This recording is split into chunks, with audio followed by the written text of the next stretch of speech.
honestly. Start. Okay, everybody, thank you so much for being here. This is the most fun meeting that we get to have all year.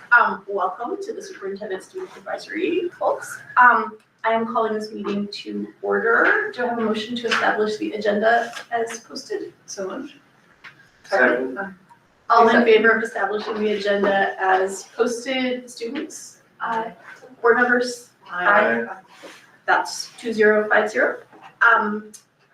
Are Ava and Lucy, are you guys gonna tell us a little bit about what we're doing here? Yes, okay. So as we all know, this is the SSA linkage, and we're here today to kind of gather and give a chance for the students to talk to the board to talk to the students, and it's supposed to be very informal, and a lot of questions are supposed to be asked today. So feel free to say your true thoughts and unleash that.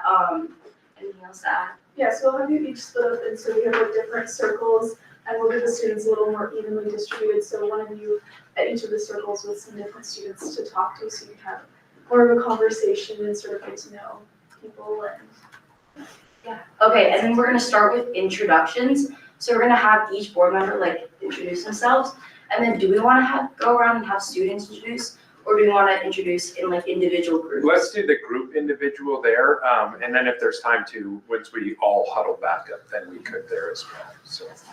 Great. Well, I'll start. My name is Maggie Ty Tecker. Maggie Ty is a double first name, like Peggy Sue. And I've been on the board for 6 years, and I'm currently the president of the board until the end of this calendar year. And I have 3 kids, and 2 of them are in college now, and one of them is in 6th grade at IMS. And I'm Joy Lee, and this is the 2nd year on the board, and I'm currently the vice president and a ledge rep. And I have 2 kids, one's a junior in college and one is a junior in high school. Dan Glowitz, I'm my 4th year on the board. I have 2 kids in the district, a cat and a lab. I'm not in the district. And my favorite movie of the last year was Dune 2. My kid's favorite one is that one. So I'm Christina Martinez. This is also my 2nd year on the board. I have 2 kids. One is about to graduate middle school, and the other one is a junior. So next year I will have only kids in high school. And also I am another ledge rep, which means that along with Jody, we go and interact a lot with the legislators to advocate for schools and to the government, to the legislature in the state. So that's what it is. Hi everyone, I'm Deborah Lurie. This is my 8th and final year on the school board. I have one daughter who just finished her freshman year at Arizona State, graduated from Mercer Island last year, and because of all the amazing credits and opportunities she had at Mercer Island High School, she's going to actually be a junior now. So she's a 3rd year. She got to skip a whole year because of her education here. So we started, this is, I believe, our 3rd time doing this, and it's been my opportunity to be with a 3rd group of students with the SSA. The first year we really focused on broadcasting student voice. Last year was more on belonging, and this year was on barriers and how do we remove barriers. What we had talked about as a group is that one of the barriers that we see students face are our new students, and how do they get integrated into the schools. And so you'll also hear as you're meeting with the students the projects they've been working on, elementary, middle school, and high school, in ways that they're going to, for 5th grade, leave a legacy of promoting belonging by breaking down those barriers, and then our middle schoolers and our high schoolers. So it's been a great year. I'm sure we'll talk more about those. But I also do want to just recognize Lucy and Ava. They truly co-facilitate this with me. We meet in the week leading up to the meeting, and then we share facilitation during it. But they've been responsible this year for even creating the agendas, working with Michelle on that, and then also coordinating with students. So I would just thank you for your leadership with this great group. It's been an amazing year. I can't wait for the board to meet them. Alrighty. Okay, as we break into groups, I think we should have around 4-ish students, and then 1 board member in each group. And then you want to start off with introductions, and then have each student say name, grade, what school they're from. And then you can go into talking about what the SSA has done, And then after talking about like what the SSA has done in terms of projects this year, feel free to ask, like, start asking the board questions or the board members asking the students questions, and going in that back and forth. So What time do you want us to all come back together? we can come back at like 5:40-ish. Okay. Yeah. Great. Are we staying all the time in the same group, or are we switching just to? We were thinking, depending on how the conversation goes, we'll switch if needed. But that's fine, I just need to know how deep I can go or not. Yeah. when I go, so. Feel free to go deep. That's like the whole purpose, which is like why we have the focus groups, and so that you can definitely have that one-on-one conversation with students. So senior or high schoolers, if you'll kind of spread out and then just try to find a mixture of high school, middle school, and elementary to the extent possible in your pods. Do I tell for the other? Do we have a mix? What's the matter? Do we have a mix up? Yeah, we like our. we have a shortage on middle schoolers in high school.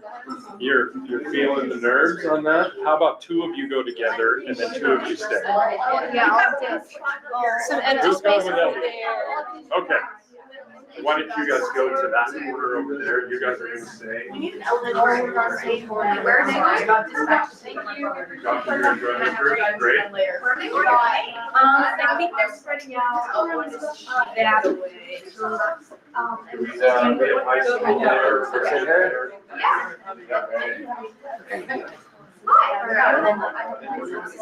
Yeah. You need to. I'm in fifth grade. Elementary. Jordan, I'm a senior.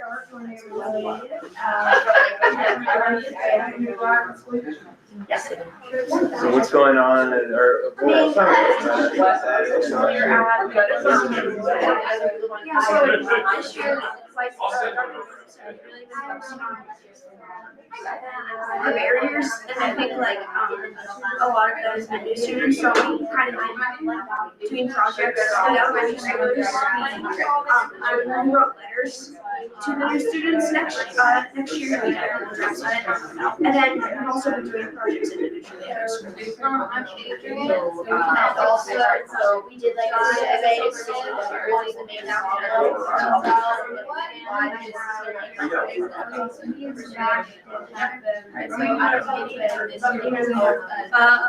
I can't lie, I've been unfortunately out of the last 2 years, so I've been really, but yeah, before, there's a lot of stuff that was used to people, and then, it kind of wasn't as long as we had moving after next year, that was kind of issues or providing kind of did a lot of that with data and so, like, during your time at elementary school, like, how often, have you say, like, generally, like, each year, there's like one or two students that you've had, like, in class, or like, what's your experience been? Yeah, so in first grade, I had like a staff as like our tribe, and then the past couple of years, third grade, I had like two, fourth grade, I didn't have any, fifth grade, I had two, so it's on average. I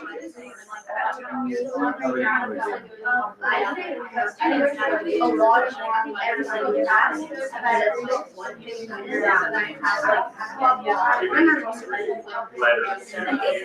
every year, I've been at Western. Have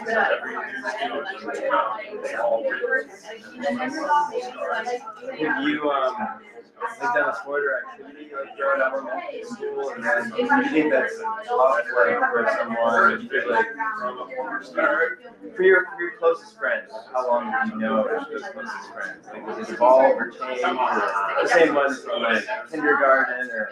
Definitely will change. I'm definitely not like this time to my work. Then, yeah, it evolves. How about, like, what would you say? Like You know, high school? a lot of my best friends now, ironically, were friends that I was close with in kindergarten. I've been in the district since kindergarten. But my group of friends has been the same, pretty much since the start of sixth grade, which I know isn't common for a lot of my friends, but among my friends, it just ended up being that from sixth grade, that we're kind of group that I grew up with, that is their senior year. The same activities, like, middle school and in high school or was it changed? We never really had like activities in common. A couple of them played basketball, a couple of us played soccer. And then like it was kind of split our activities. And a lot of us kept with our activities, but there wasn't a real like overlapping activities that drew us together. I think it was kind of like elementary school and then middle school kind of cemented that. And then there's a lot of Yeah, I can't really speak for, you know, actual, but I think, you know, I still got some, like in first grade and second grade, and I think, you know, I was first on kids in third grade, I kind of saw, and then in fifth grade, started, I kind of just trying to some of those kids, so I think it really kind of changes, you know, when it starts, because I think class placements are a bit, but also I think that it's chart, and I think it's, yeah.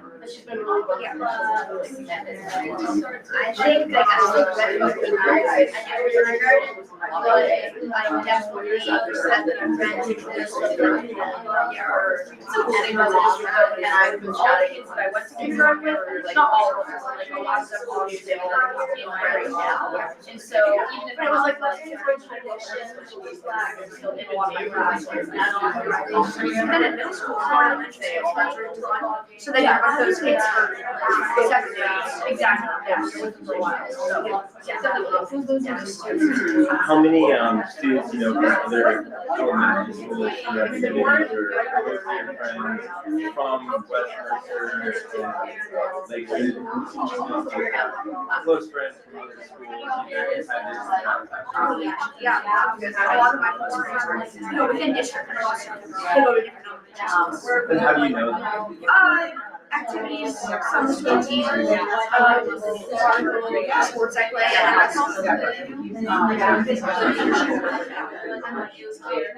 I know a bunch of people from Westminster that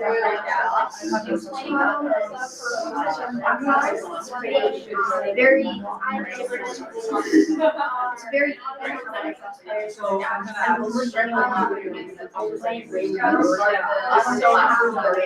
Have you formed any friendships because of this or met someone who you think from one of the other schools through this at all? Or is it not enough? I'm just curious. Okay. Maybe in leadership next year or something, but I'm always wondering, like, does it foster connection? I see Alex around today all the time. You do? Yeah, always.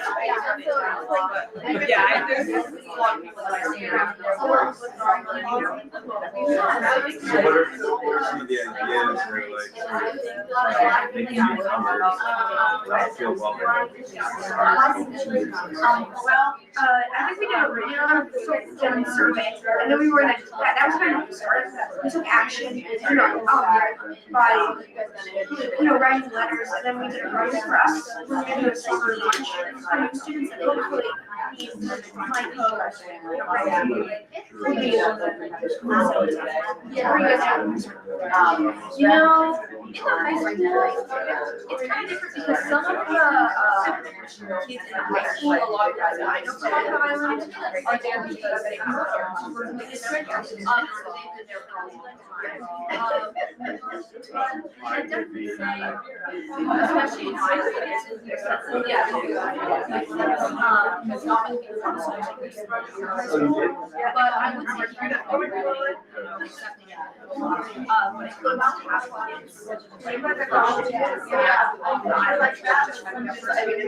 Again, I'm more used to like kids living off the island. But I think they kind of more natural. They are getting kids like coming back. It's not like I'm but I would say integrating older kids and keeping them up to speed. And I think the stuff that came back was great.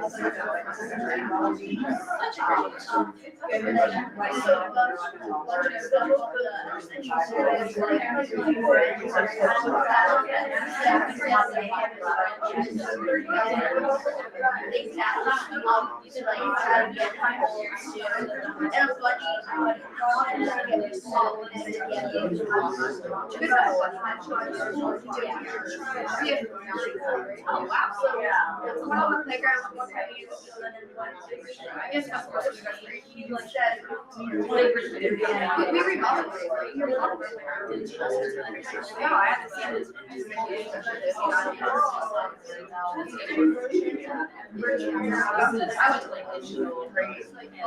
I went to Linkage. We had, first grade camp. Yeah. What you guys think? I didn't see your house. Oh, yeah. Oh, yeah. Which two? West Mercer, Island. Oh, so only.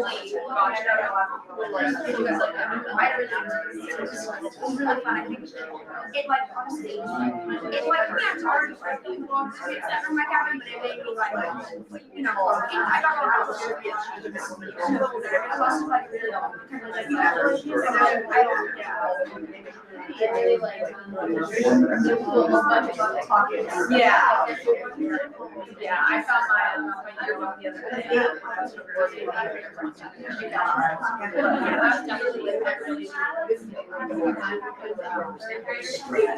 Hi, nice to meet you. Nice to meet you. I'm Dan. What grade are you in? I'm a freshman. So, what's your perspective, I guess, on belonging or these students? I like the conversations that we've had this year about new students and trying to encourage belonging at MIHS and acceptance and stuff like that. And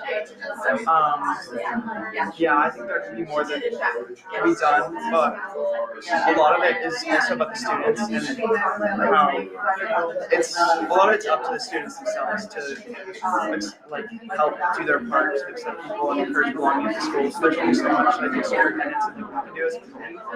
And yeah, so I think trying to spread awareness about it is the best way to help people. Do you think like being involved in activities, or what do you think the best way is for students to sort of feel like they belong and get to just have friendships? Yeah, I think being exposed to new environments, so like activities are a great way, joining clubs is a great way.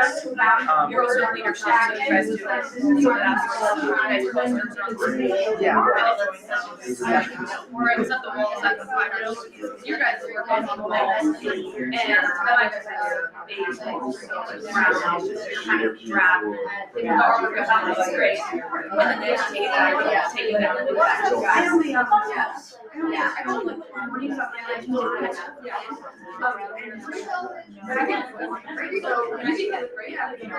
like to have, and that's just the music. Okay, the music way, I'm sure it's the rest of the school. Yeah, I like to, yeah, you guys make the posters, right? Yeah, I mean, it's I've been making some more. Yeah, yeah, they do some nice posters, great. I like to walk. Yeah, the Fine Art Showcase is a great way. It was so nice to see all this stuff. It's really fun. But I know like your guys' schools do a good job, like Linkage has there always had or artwork projects. I wish we don't have any projects on the high school, but we do sometimes have projects on the base and then writes it all are.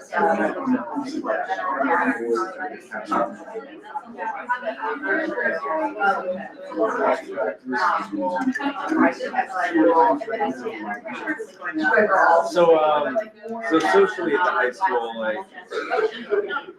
how is it for like people to find their friend groups in the absence of like perhaps like bigger school-wide events, like dances and sort of other things that perhaps were more prominent, like perhaps like a generation ago, they're less so today, but they might be even like more challenging. Yeah. Trying to sort of. I think there's definitely some people who, again, like I've had primarily the same friends since middle school, but there are a lot of people that I've grown with, and I think some of those are some of the more niche extracurriculars I have so like stuff like journalism. I'm on the journalism staff for Amber, and there's only 5 seniors. And so all of us have Just check in with them. If we have 2 people who do want to switch, we can switch them, or we can. I think as years go on, we'll like go closer and closer. Now we hang out. Stay with your group. And so that's been really good for me to see. It's a group of 5 of us who are very different. We grow really close as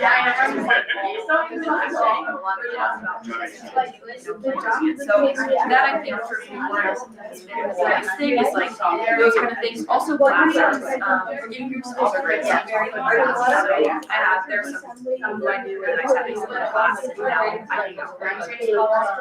don't I have one that. We started hard to make new friends, if you don't really have a friend group, because people come in from middle school and it's like everyone knows each other, and there's no like other middle schools that do high school. Just But remember. I have met like a few people this year, and I've obviously talked with my Back here, you're gonna switch friends to that the we regular have. team. But yeah, I think clubs are a great way. I've actually connected with like a lot more like upperclassmen and like sophomores and stuff, which is really cool. So I think clubs are probably the best way. Sports for me, I think that's a great way to meet people. I don't really meet a lot of people through my sport, but it could be a good way. I think clubs are probably the best, and like they'll meet a lot of people in classes too. But that's also like some of the I'm gonna stay in this group and do what you want to mix.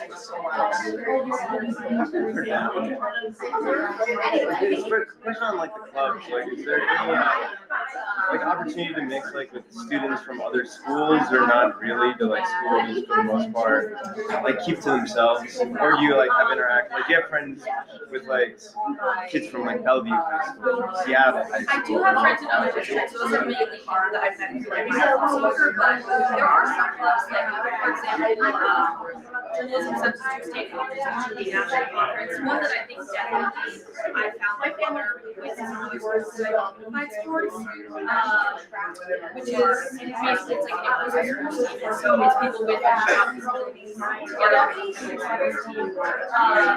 Yeah, so I could unify so a lot of the people that I kind of see around at competitions and things that I would also be seeing it's also year-round kind of sports.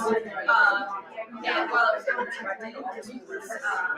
so it was cool to be able to, see people, see the same athletes, and kind of like they never become friends per se, but I just recognize the ways to say hi. Yeah. I have also made friends with kids out of district and I've also mostly have clubs with them. Yeah.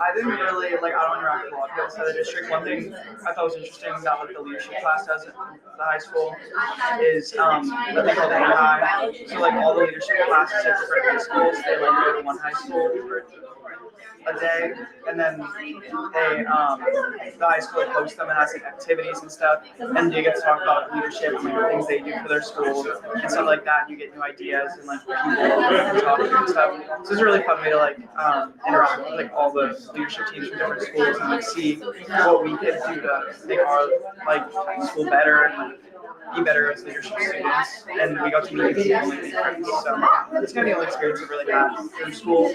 But, yeah. Any questions for me, or?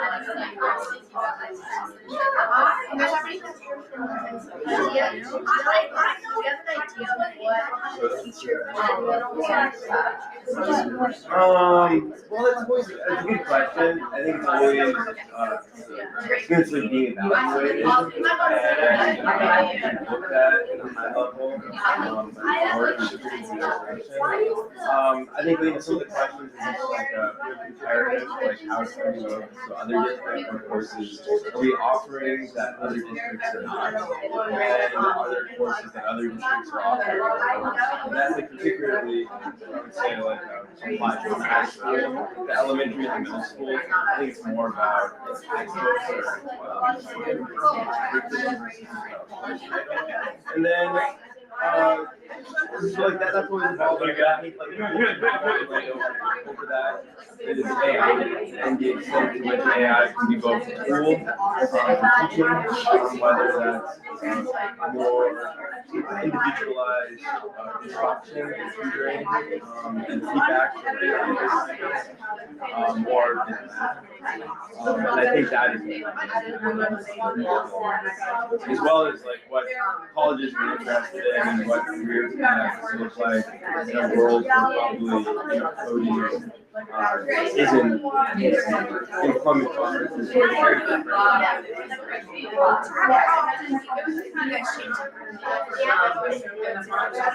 The curriculum is a great question. I would say it's very limited and moves very slowly. I am wondering about budget wise. I know I have a lot about this last year. I recently there's a higher level staff around the districts. And I know part of the benefit was that we should be able to prioritize keeping our programs and keeping our staff. So I was kind of wondering if you guys know kind of impact coding has had on that. I mean, like there's overlaid issues. I would say that are like discrete and frequently rebuttal in public discourse. The reason that was given for open enrollment is to stabilize in the face of demographic decline. We've done that. So therefore the question is not the budget. The consequences of not there's some that would say that if the state funds 100% of public education, then it's sort of like a get out of jail free card for the district when it comes to balancing our budget. Because the reason is, well, until the state fully funds, like we can meet our obligations. That sort of ignores the fact that we receive a greater percentage from our state than 47 other states. We actually receive a lot. So I think, in my view, is that McCleary has very good desires behind it to say that the state needs to provide funding, and it shouldn't be. I think what that means is that it should be overly reliant on local school districts. Not all of which have the same resources to provide a quality education. I think what's happened over time is it's become an excuse for school districts who are in charge of their budgets to balance the budget. And then the consequences are these. And if we really should be talking about cuts or not, and if those are necessary, and that's a great question, there's diverse perspectives on it. A lot of people have said, I mean, if Hub State fully funds education, ignoring the fact that like, no states do, then you don't need a balance.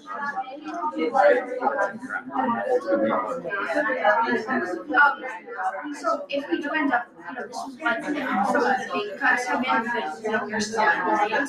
if we did end up putting them out this year, would there be any money created?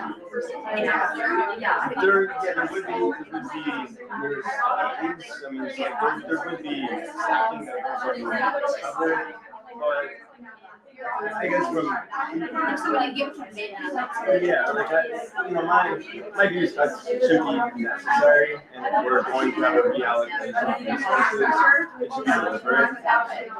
It should be saying this to a lack of state. I mean, I'm sort of unique in that position. It's common sense, but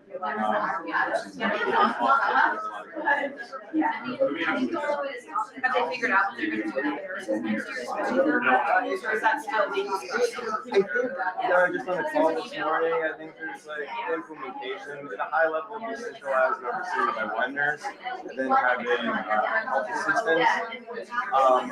The concern is when the assistants are physically present, like the location, is being hard to make determinations by remotely. Yeah, what if the nurses say about it? I mean, they're not for it.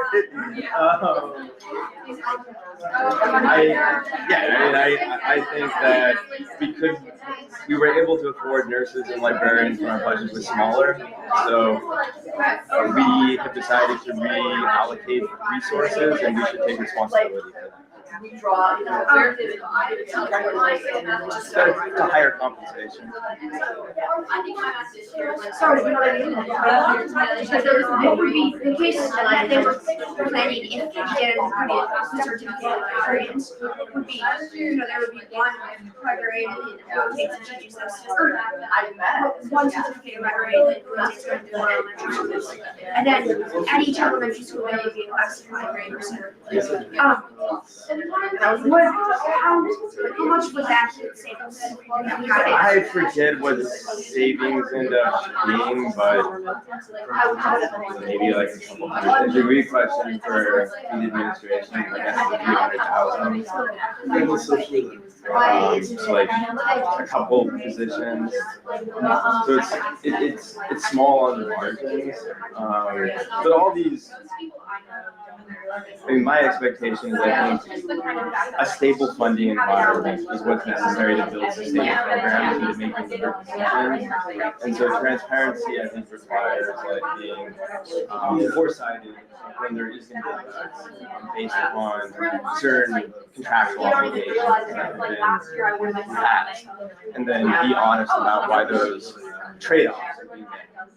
I think it was Truman who said the buck stops with me. I think that should be much more common when it comes to entities, whether it's at the national level or just the local level, to take responsibility.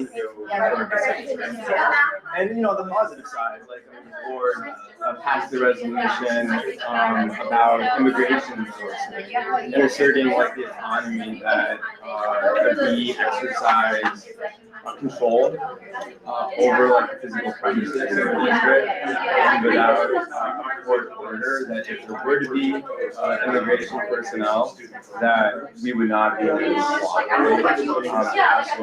a legal requirement that they would use. And I think that's good.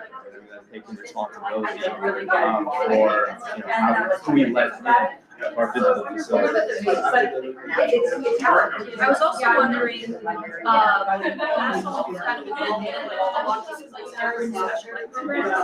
I've heard a lot about teachers my daughter returning next year. Give everyone about one more minute. Kind of a different situation, like airports and A's going to be, getting one-on-one help with students in the program. So I was wondering if you guys kind of have a vision of how special ed programs will look next year. Is it true that they're going to be vastly different? Because that's what I thought at first, is that there's going to be no more teachers, it's just going to be like one-on-one help. I think there's definitely been a shift towards more general ed settings. District-wide or nationwide? District-wide, statewide, particularly at the elementary and middle school levels. Less so in the high schools. I mean, for whatever reasons, it seems that once we go to high school, there's a recognition that different environments for different students is a more successful, is appropriate at least at that time. Whether that should be true at earlier levels and why like that shift, I think again, like sometimes like sort of what's in vogue, like just what's in vogue for a period of time. But yeah, like that's definitely been the shift. How that's going to work, whether it's the best way, I think is still an open question. But Wrap up the thoughts that you're on. Outcomes, and we have elections to sort of discuss those issues, and then try to reach the best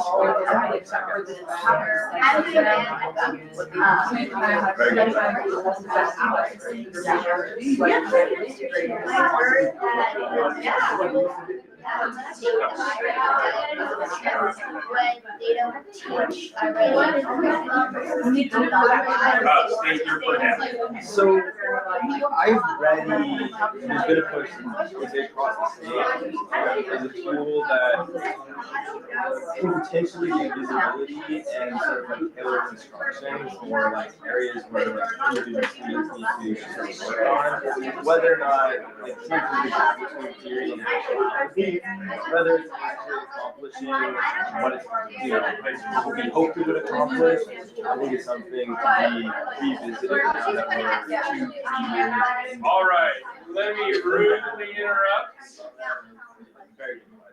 I'm gonna bring us all back together. And I'm gonna turn the floor over to our student board reps for our next part. Yeah, so then we're gonna have each group kind of go around and share out 1 to 2 sort of topics of conversation that you all had that you thought was interesting, board members or students. And we can, if you wanna open up your circles or anything so you can see each other, that's of course really fun. And maybe we could.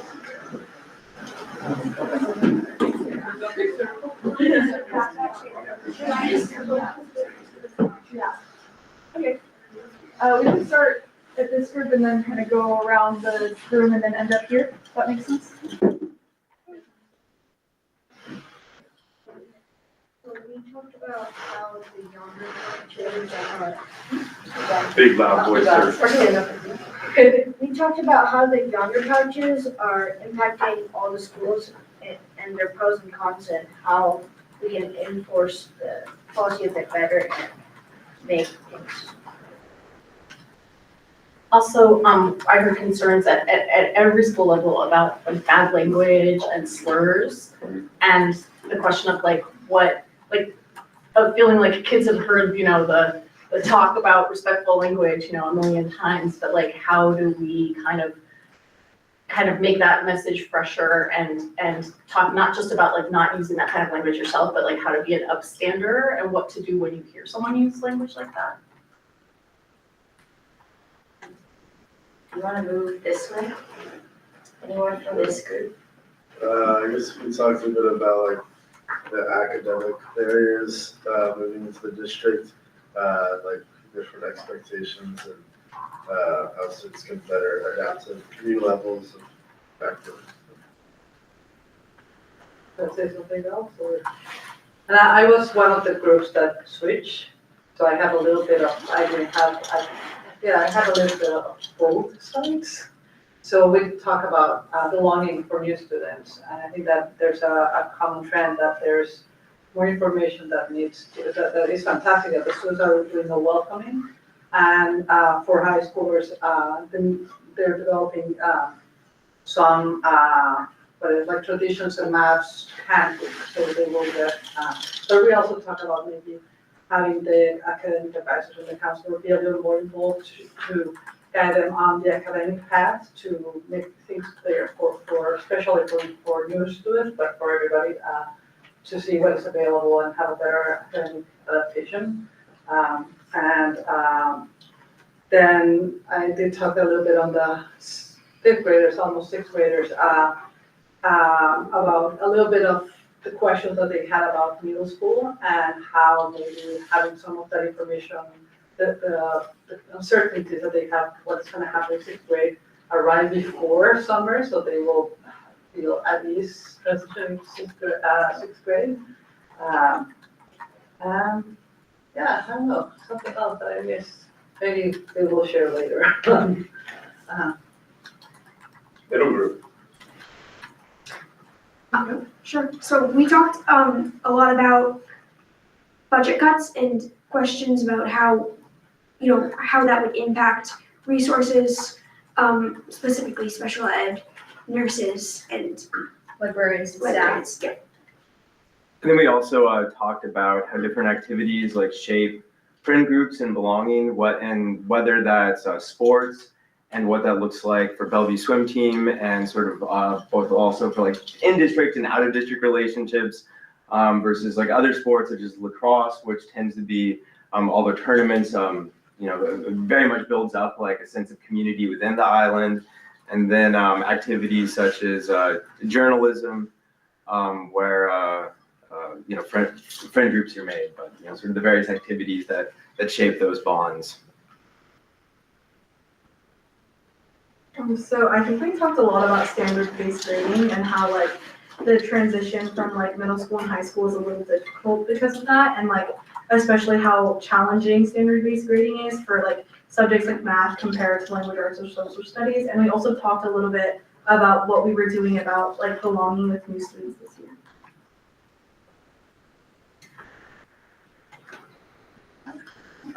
Sure. We were talking, about.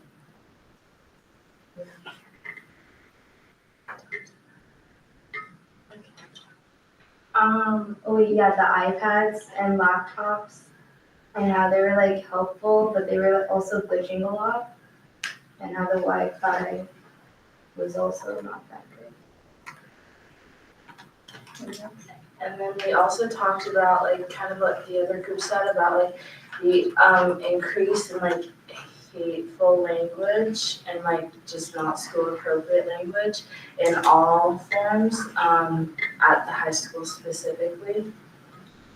Yeah, so we talked a little bit about like, related to that, about like the need for maybe some more social emotional learning, specifically about around this sort of increase in hate speech that we're seeing, and an increase in cultural competency in our students for, because of course, like, in the real world after high school, they'll be more mixed into various communities. Yeah, and how we might affect that. Anything else you guys want? Alrighty, does anyone else have anything else? Alrighty, I think we're gonna come together as a group again and then have the board sit back at their table maybe. And then we're gonna ask have a group discussion, and have people from each school ask questions. So students, if you would just bring chairs here, we're just gonna complete this as a circle, we'll have the board at theirs, and we'll continue the conversation.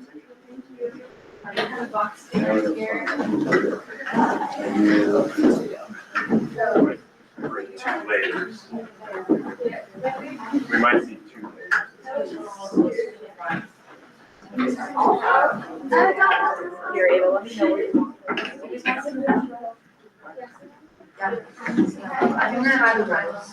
I can move to the back. You want the back? Like the hard one. A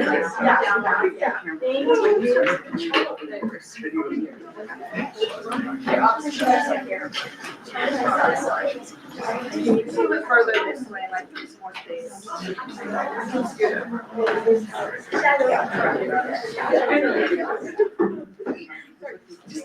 So students, in this next part, as you speak, this is the time to introduce yourself. So if you're asking a question, just, who you are, what grade you're in, so the whole board gets to know you a little bit. And this is a chance for just a conversation to happen.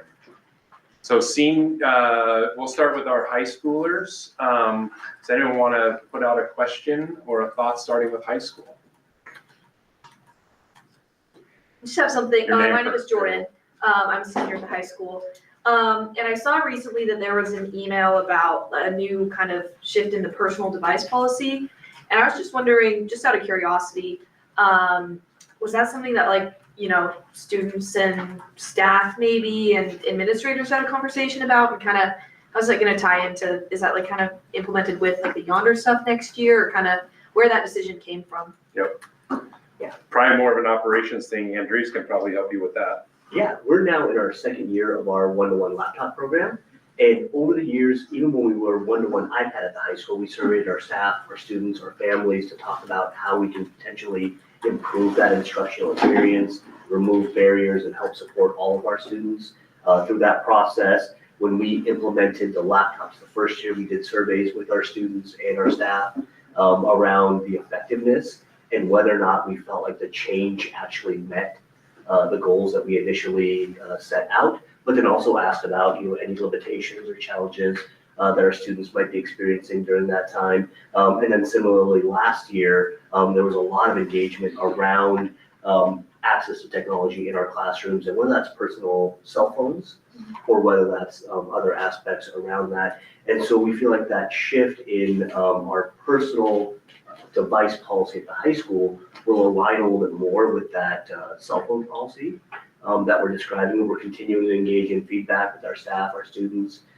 We are continuing in conversations around how we can continue to support our students. But really, the idea with it is to minimize some of those classroom distractions and help encourage engagement in the learning that's happening in our schools. Just have a follow-up question on that. And so like, for example, I know that I've been in a couple classes in the high school that have a lot of use of things like Adobe products. And like, I know, for example, the newspaper uses it. I've been in photography classes that use it. And in my experience, a lot of people in those classes will just use their personal devices because it crashes the Lenovo's.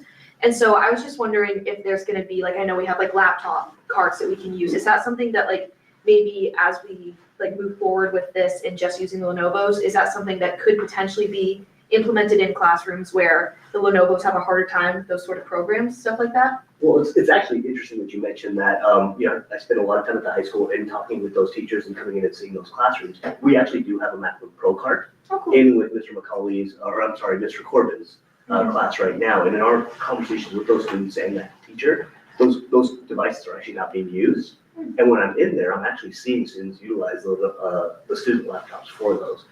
We've worked with both our video editing classes as well, and in some cases, we've upgraded memory for some of the students, right, that have needed just additional resources. But one of the things that we always commit to doing is continuing to receive feedback. And so we've now finished the second year of the laptop program.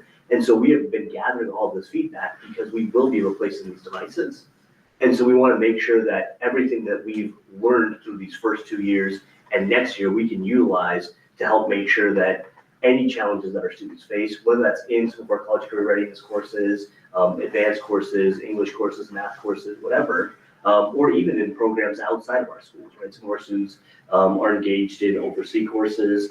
Actually, I shouldn't mention the overseas courses because they unenroll when they do that. But as we think about WANIC or Learning Start, we want to make sure that our student devices support them in their clubs, their out-of-school activities, and then all of their school activities. So we're going to continue to incorporate that. So basically you're saying, don't suffer in silence, and if you have a need that isn't being met, make sure you tell your teacher or technology staff and they'll help you find a solution. And at any point, if you reach out to hs.techs@mercerschools.org, my whole team sees that. And we spend a lot of time out in classrooms, and some of you may have seen me kind of walking around, and oftentimes I'll kind of just talk to students a little bit around seeing how they're utilizing the devices.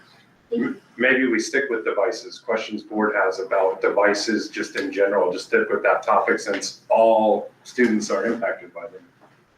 So this is not a question, just more like a summary, what our group talked about, that they feel like the enforcement with the yonder pouches has really like trailed off as the year has gone on, and whether that's just sort of like people getting used to it over time, or whether that's just sort of the natural like end of year, people kind of letting things slide, remains to be seen. I guess we'll see in the fall, but just that at the beginning of the year, the teachers were a lot stricter about like, hey, your phone is out, I'm confiscating it till the end of the day, and now it's just kind of like turning a blind eye to it, So how did you feel in September with the new policy with the yonder pouches or the no cell phones, and then how are you feeling now?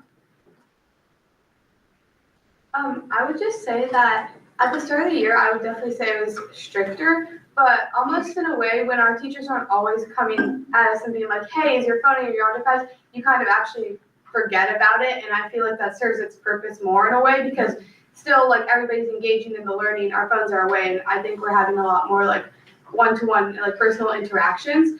So almost in a way, I feel like when we aren't we aren't always talking about it, it's almost had a positive impact. So my question more is about how you're feeling and engaging rather than enforcement. So, I mean, you nailed it. The whole idea is that you're engaging and interacting, right? And so have you guys noticed a difference? Like if you were angry about it in the beginning and, like how dare they do this to us? And do you see the benefits now, or do you not see the benefits, or like how are you feeling about it?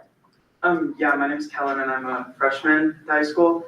And at the beginning I was a bit angry about it because I still had it one down my phone. Like I don't go on it during class or anything. I never did, but it's nice to have it if you need to text your mom or something. So I didn't want it locked up. But honestly, when people didn't really enforce it, it made me feel a lot better because people aren't like constantly asking you if you have your phone in your pouch or like checking it, but like I never take it out or anything. And it's just nice to like have it and like, it's okay, but like, you don't, it doesn't cause any problems. No one's causing any problems and people are still kind of abiding by the rules, but it's nice when they're not as enforced. It doesn't feel super strict. Robin or Joy? My name is Joy. I'm a junior at MIHS, and I think like in the beginning, I was not very happy about the yonder pouches, but I think that like I've definitely noticed that like I'm able to have less homework because I'm able to like not use the free class time to like goof off or whatever. So I think that it's definitely been positive, even though I did not like it. Yeah, same for me. I'm Robin, I'm a freshman at MIHS. And I think at the beginning of the year, especially like me and my friends, we were all kind of like a little bit mad about it, but especially me, I was kind of like, I honestly think it could be good. And I think I've definitely noticed there's like a shift in the culture and like way people like interact with each other. And I think especially like the majority of people that I know, they put their phone sort of like in their yonder pouch, but they don't lock it, but they don't take it out during the day. And I feel like that's like what most people do. And I think that's sort of like kind of perfect because I just think like having the idea of like, oh, if I take it out, like somebody will immediately like take it from me like that just makes you like put it in your bag, but then like you kind of start to forget about it, like what Kellen and Joy said. So I think that's sort of helpful. I think like honestly the pouch is like, I thought it was a pretty good idea. I'm Julie, I'm a sophomore, and this is just kind of piggybacking off what everybody said. And for me, in the beginning, at the start of the year, it wasn't I wasn't concerned about like not having it in class because it didn't really matter for me. It was more just like not having it at lunch was more the weird thing for me, or not having it like to contact my mom, like Kellen said. But I think it's like quickly you like learn to adapt around it, and at lunch like there's no phones out, everybody's talking to each other, which I think was kind of the purpose of the yonder pouch, was to like improve that in a way. So I think it was successful in that. And if you look around in classes, like people are talking together. We are like everybody's working together on different projects, even during free time in classes. So I think overall it has been successful. Kind of adding on to what everyone else said, I think at the beginning of the year, Kayla, don't forget to introduce yourself. Oh yeah, sorry. My name's Kayla. I'm an 8th grader at IMS, and I think at the beginning it was a little like, oh, I want to use my phone like lunch, and I want to like take pictures or like do fun things with my friends on them, because sometimes like you also need your phone in certain classes where like certain apps aren't available on like specifically like our iPads. But I think throughout the year, most students, like Ashton said, like just leave their phone in their backpack and don't really take it out. And I think that's nice because a lot of people's worries were that, oh, I can't contact my parents. Like there's many times where I know people like, yes, we're able to go to the office, but sometimes it's just like, oh, mom, I need you to drop off, like, etc. And I think that leaving your phone in your backpack, but not like locked away all the time, was kind of easier to adapt with than constantly being asked, is your phone locked in your yonder pouch, and always having teachers check it. And I think because there was less enforcement later in the year, I think it was easier for students to be like, oh, it's not that big of a deal, I can just have my phone. So I think it was easier. Questions, board or Ava, turn over to you. Where do you want to go next? Do any other students have questions, like middle schoolers, elementary schoolers? I think you I have one. You did? Yeah, how do you guys like quality control the teachers? Because it seems like the teachers, it's easy for them to like put on a face when somebody's in the room watching, right? Like, how do they like get like quality check? That's a great And then question. Elliot, do you want to say what school you're from? Yeah, I'm from Northwood. That's really it. Yeah, so there is a whole evaluation process, and we can talk about this more in our last meeting, because there's also some interesting EES data that comes back on this around visibility of your principals, because it's really the principals and assistant principals who are evaluating all of the staff, and then I'm evaluating principals and our directors. So there is an evaluation tool. My wondering is always, where is that feedback for students? And I think there's probably some teachers who do get direct feedback in surveys, and maybe others that don't. But I love the question. Absolutely love that question. Because we all want feedback, right? Romy. I'm Romy, I'm a fifth grader at Allen Park, and I was wondering, about the counselors, sort of what Elliot said. How do you, fully control them? Because I feel like sometimes our counselors listen to what we need and what we have to say, but most of the time they don't really do anything about it. For example, if you ask them, if you're telling them about a problem with your friends or even with your teachers, they would listen and give you some advice. But if you told them to, to tell them to stop or help you out with that, I feel like they'd be like, yeah, okay, but they never really do anything at all. This is your youth and family services counselor? Is that who you're talking about there? So our youth and family services counselors, we work in great partnership with the city on with those. What I would say is if you're not sure that something's being followed through, talking to your teacher to help with that and bridging with your counselor. It could be that your counselor is actually working behind the scenes with your teacher on that. And so there could be things growing, I don't know for sure, that they might be doing that you might not see, but it's okay to go back and ask them too and just say, hey, I'm not sure I feel totally heard. Can you help me understand what actions you took to help me with my problem? And if it is your teacher, that's the problem. Especially as fifth graders, right? You've got Mrs. Hampton, you've got PE teachers and the principal. Find another adult or one of the paras, find another adult who you trust and talk it through with them. Because they all have different roles and have different skills at helping you figure those things out. Thank you, Romy, for sharing. Good question. I'm Cornelia. I'm a seventh Nice and grader. loud, Cornelia. I'm a seventh grader at IMS, and I have a kind of a random question that kind of tied to Romy's. I was wondering how you guys are gonna take our feedback on use it. Good question. Yeah. How are you gonna take the feedback from your conversations and stuff, and how does that influence your roles as board members? Well, we definitely take into account what we hear from students and also what we see. We visit all the schools every other year. We do a formal, obviously we're in and out of schools for other reasons, but we do sort of a formal visit where we come and we visit your classes.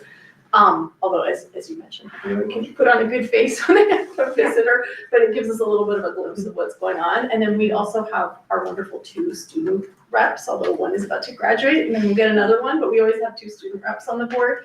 And we often will ask them, when we're having a discussion about something that relates to student life, we'll be like, what are you guys hearing? And then they can also carry your feedback on something that has just come up for the first time, let's say. They might be like, oh, well, we just had the SSA meeting and this is what we're hearing from students. So we do definitely take your feedback into consideration when we're making decisions. And all of you, I said this to my group already, you're all always very welcome to email the board as well. And it's these guys can give you our address, it's board@merceislandschools.org, and your message will get to all of us plus the superintendent. And we're always just really happy to hear from students. It doesn't have to be some fancy formal thing. It can just be hey, I'm really unhappy that there aren't, knives for spreading my cream cheese on the bagels. I'm just an issue. I want to tell you guys a secret. Yeah.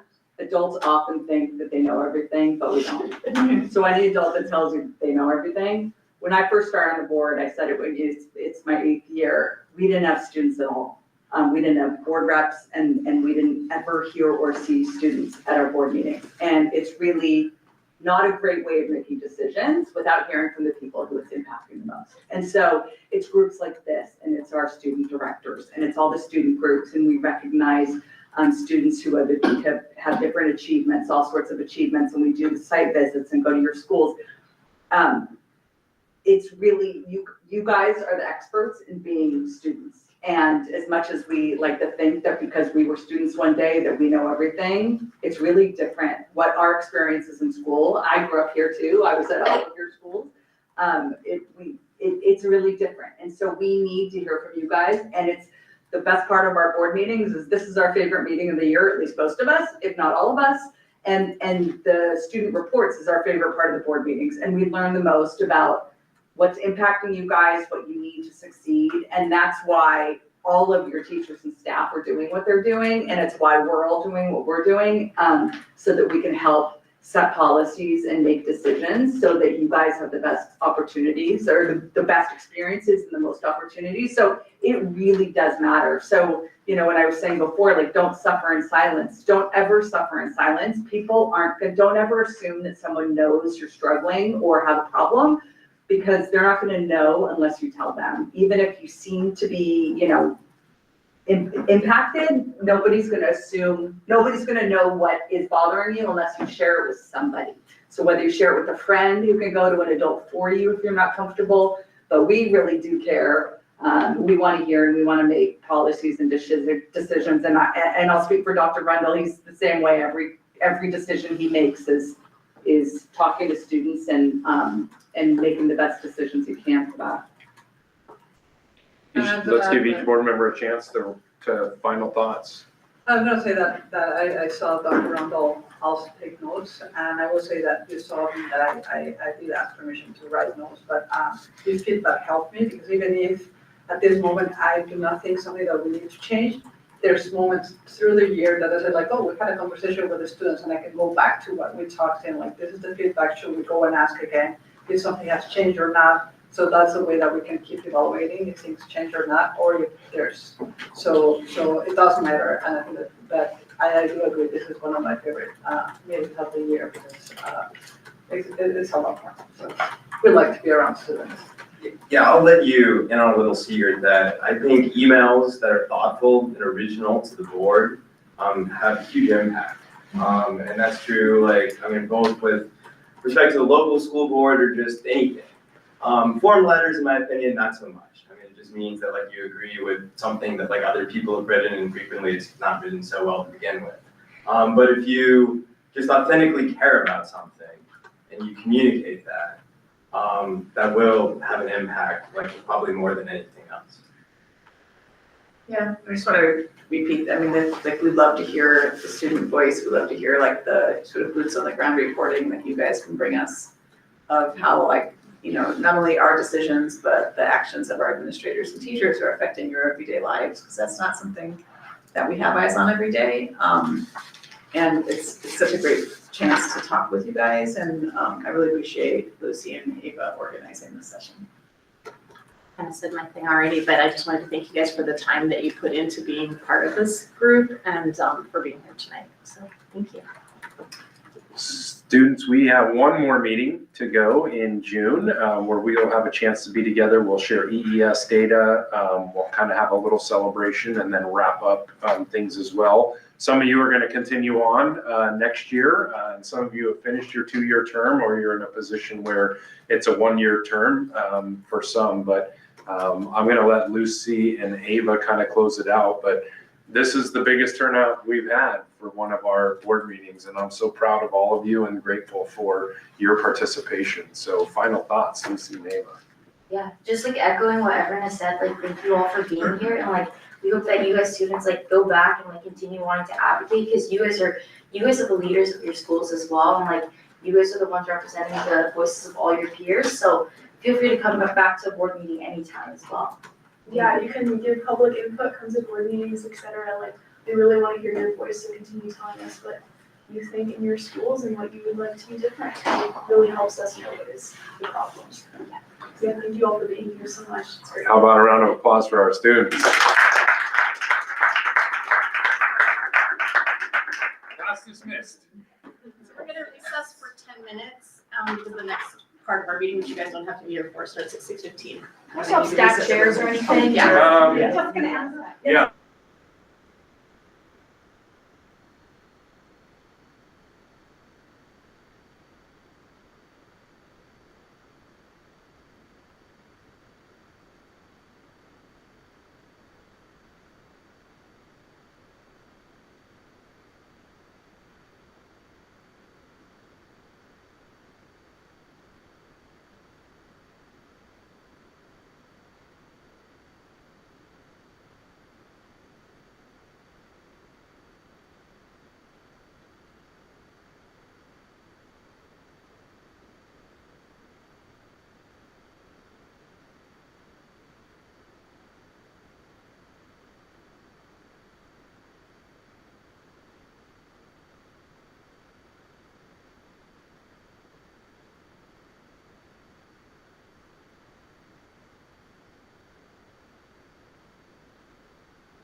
You know what, if I mention if I turn the microphone on, it's here.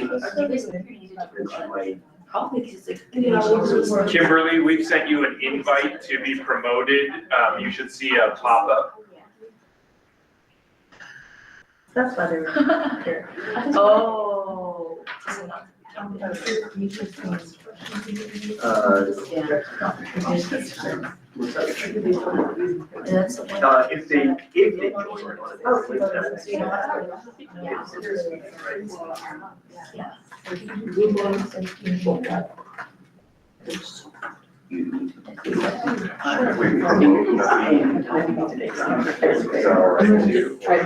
Just to make sure.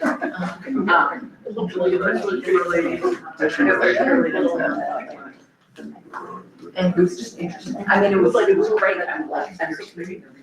I'm gonna like be thinking also like more like. I'm like, your teacher, how much do I need? You could see that. Except for math, I take on such an issue, I'm sure like ADM translated the middle school grades and the high school grades for like Spanish. They changed that. Oh, really? Yeah, they did. Yes. Yeah, Yeah. like 3 standard, but it's like for. Right. Translates, Right. yeah. But then it's. Yeah. Okay, we can go ahead. Yeah, but see, Okay, guys. they want force. Imagine me banging my imaginary gavel. Bang, bang, bang. Hi, we are back in session. This is our annual linkage with the PTA. And we don't have a particular agenda. Do you guys have like a preset list of questions or? We largely just have the items that Michelle sent out as part of the kind of agenda, so we can just start from those. Yeah. Outcome of the bond, staff reductions, and then legislative session impacts were the 3 broad categories that were put forward. Great. Should we first go around and why don't you guys introduce yourselves and then we'll wrap around. Sure, my name is Julian Bradley. I am currently serving as the president of PTA Council, and I have 2 students here in the district, both at Islander Middle School. Hi, good evening, everyone. My name is Sarah Kareem. I am co-PTA president at Linkage. I think I met a lot of you in the Linkage session last year. I love the name. And I have a 3rd grader at Linkage and a 4-year-old at Early World. And I also am serving as president-elect / co-VP of council. And now, both Sarah and Debbie have gotten their promotions officially, so next year she'll be in charge. And Debbie will be president-elect next year, so. That's great. So I'm Debbie Nelson, currently co-president at Northwood. I have a 3rd grader and a 5th grader at Northwood. I think you met one earlier, Sebastian. So, yeah, excited to be here. I'm Lucy, I'm the junior student board rep. I'm Ava, I'm the senior student board rep.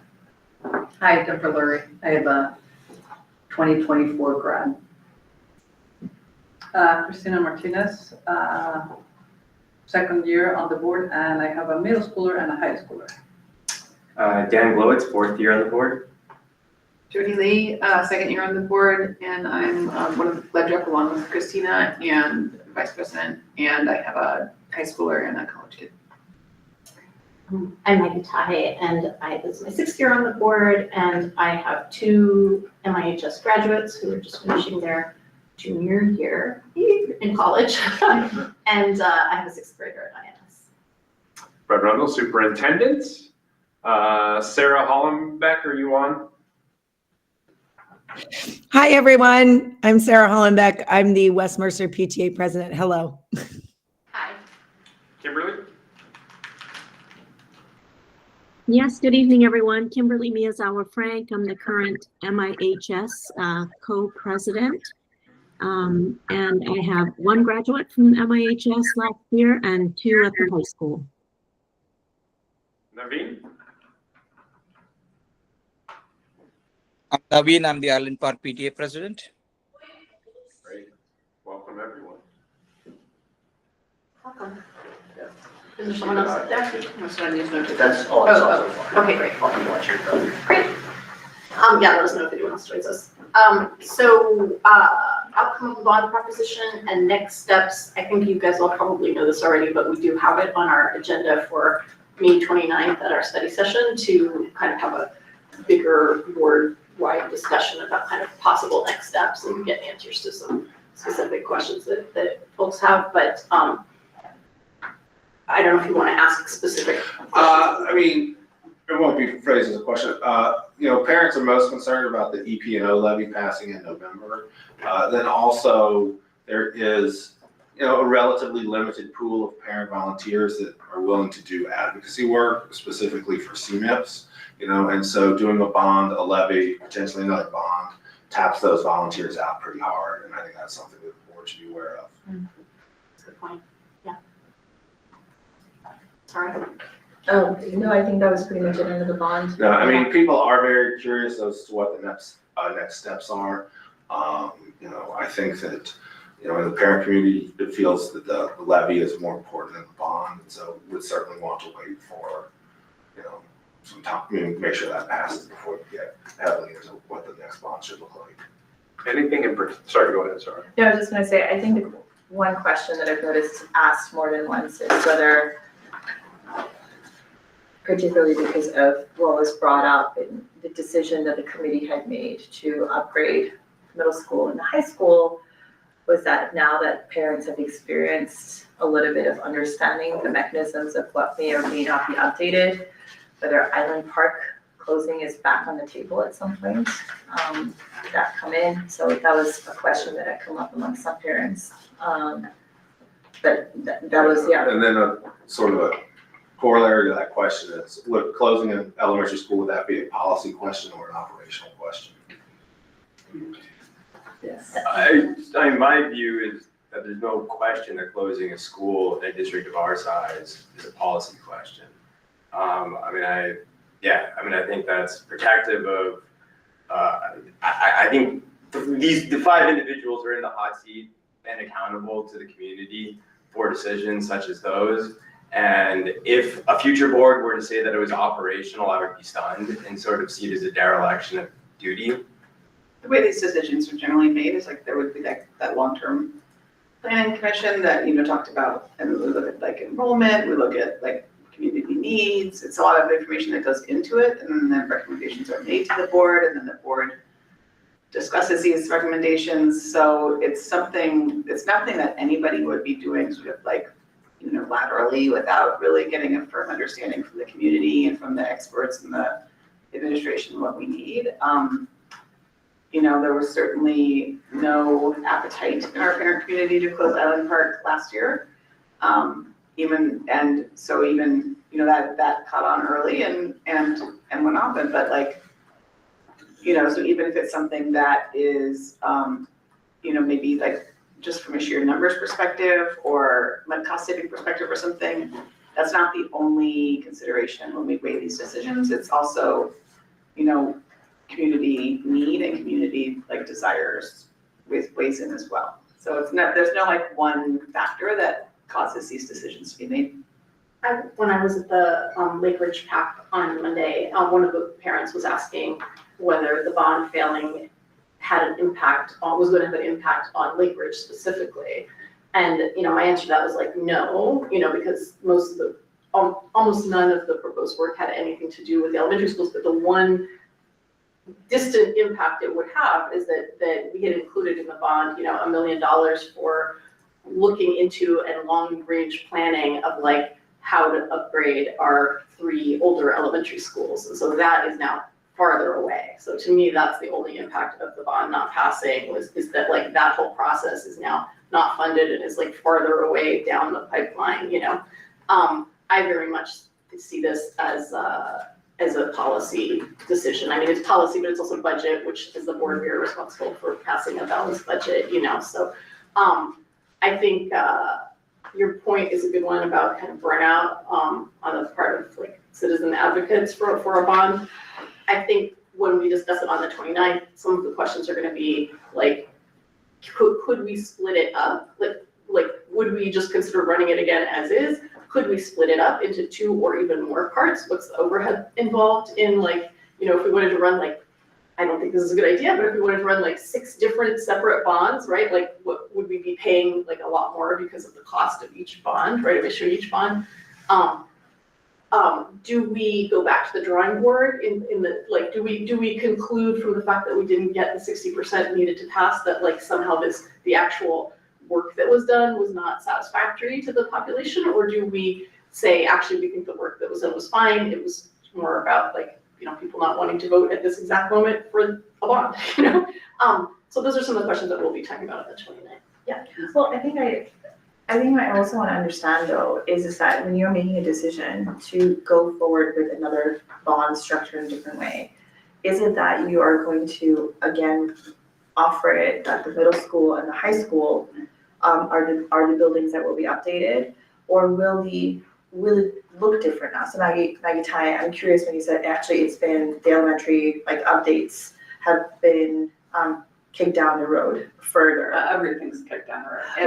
Right, yes, right. Just well, one could argue. Let me give you a little history. Yeah. So I had the privilege of participating on both facilities committees, both the one in 2018, 19, and the most recent one. And the first one was to kind of look at priorities in terms of prioritize the buildings that need to happen. Did the whole infrastructure, the deep dive into enrollment and infrastructure and what buildings need work and what's good to go and that type of thing. So really not putting any dates on anything, but the middle school is the highest need, Island Park is the next in terms of the building condition.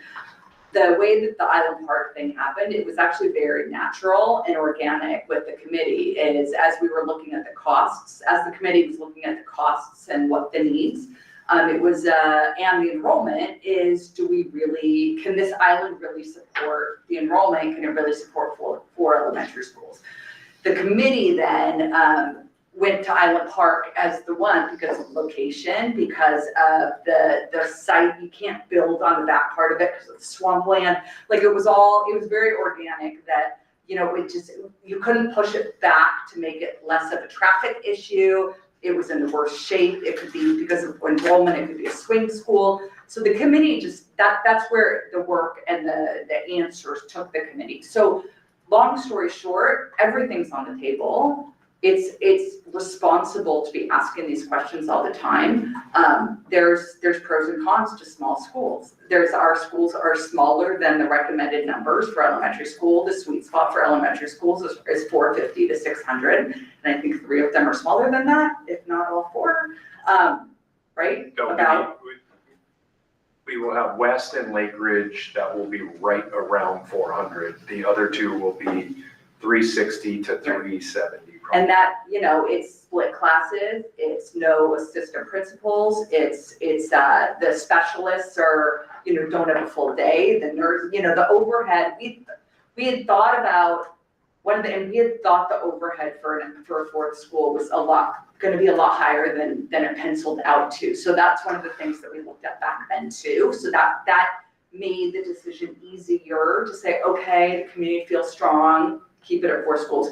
My point is, it's all up for grabs. The question in terms of operational policy is both. If you don't have a board that's on the same page as the superintendent, you have a big problem. So it's the superintendent's job to make the recommendations. He knows the structure and the staffing and, and looking at the enrollment and the budget. And then a good superintendent's, never gonna no one should ever make a decision in a vacuum, and it should be a team decision. And I think that, anytime this is proposed, anytime any major change is proposed, there's a freak out. So, we knew that was going to happen. I think we learned a lot as a result of it. And then people really understanding that, change is slow. And so, the people that were the most concerned about a school, it could be any school. It happened to be Island Park at that moment in time because of the condition of the building, the location of the building, and those were the reasons. And so a new group might think it's different reasons. Before you ask your follow-up, I just wanted to see if Christina wanted to weigh in. I know, so he's already spoken, so I want to make sure everyone has a chance to chime in. So if you don't have anything to say, then I'll call on you. I do have, yes, but I'm okay also going after that. Okay. In my opinion, I also have learned through being as a lecturer that we also have to understand that we are living in a vacuum. And things will also might shift at the state level, and our budget might shift too. So that will change the decisions of this board, of our community as a whole, but we will have to also make those decisions based on our budget and then how our next bond will look like. And that's a very tough decision that as a community will have to take, depending on what's happening, and I think it will shift, and it's gonna happen. There's cuts everywhere, so. So I think there's a lot of unknowns. I mean, there's certainly some knowns. Things that are known is the cap tech levy, I believe, will be expiring in 2028. Is that right? Correct. 6 years in February. That would give just a little bit of time because our current debt expires in December of 2028. So that would, I would say, in some ways provides the hard stop when we would want to have something that takes over, so we don't have no taxes being collected and then trying to reimpose them. So there is some time, so that's one option, just what the bond route looks like, which would be 50% lower requirements. Perhaps you don't need to set forth and articulate a long-range plan when you don't have debt that's outstanding for a long period of time. You don't need that, level of argument to get over the hump. The other option is a levy. Again, I think looking at Issaquah School District would give a little bit pause, seeing that at least in that case, I realize every situation is unique, but I think the perception was the district went back too quickly to voters. And at least from what I heard from some people in Issaquah is they were a little bit just frustrated that there was a special election for another bond and they did, or for another bond, and they weren't really listened to. So I think there is some dangers in going back too quickly, at least if one reads into what happens with Issaquah. And then the third option, which you don't hear a lot about, but might be a strategy that districts will pursue, would be a non-voted debt, which in our district with a 24 billion approximately land valuation would be $100 million. That would get you actually some pretty significant projects.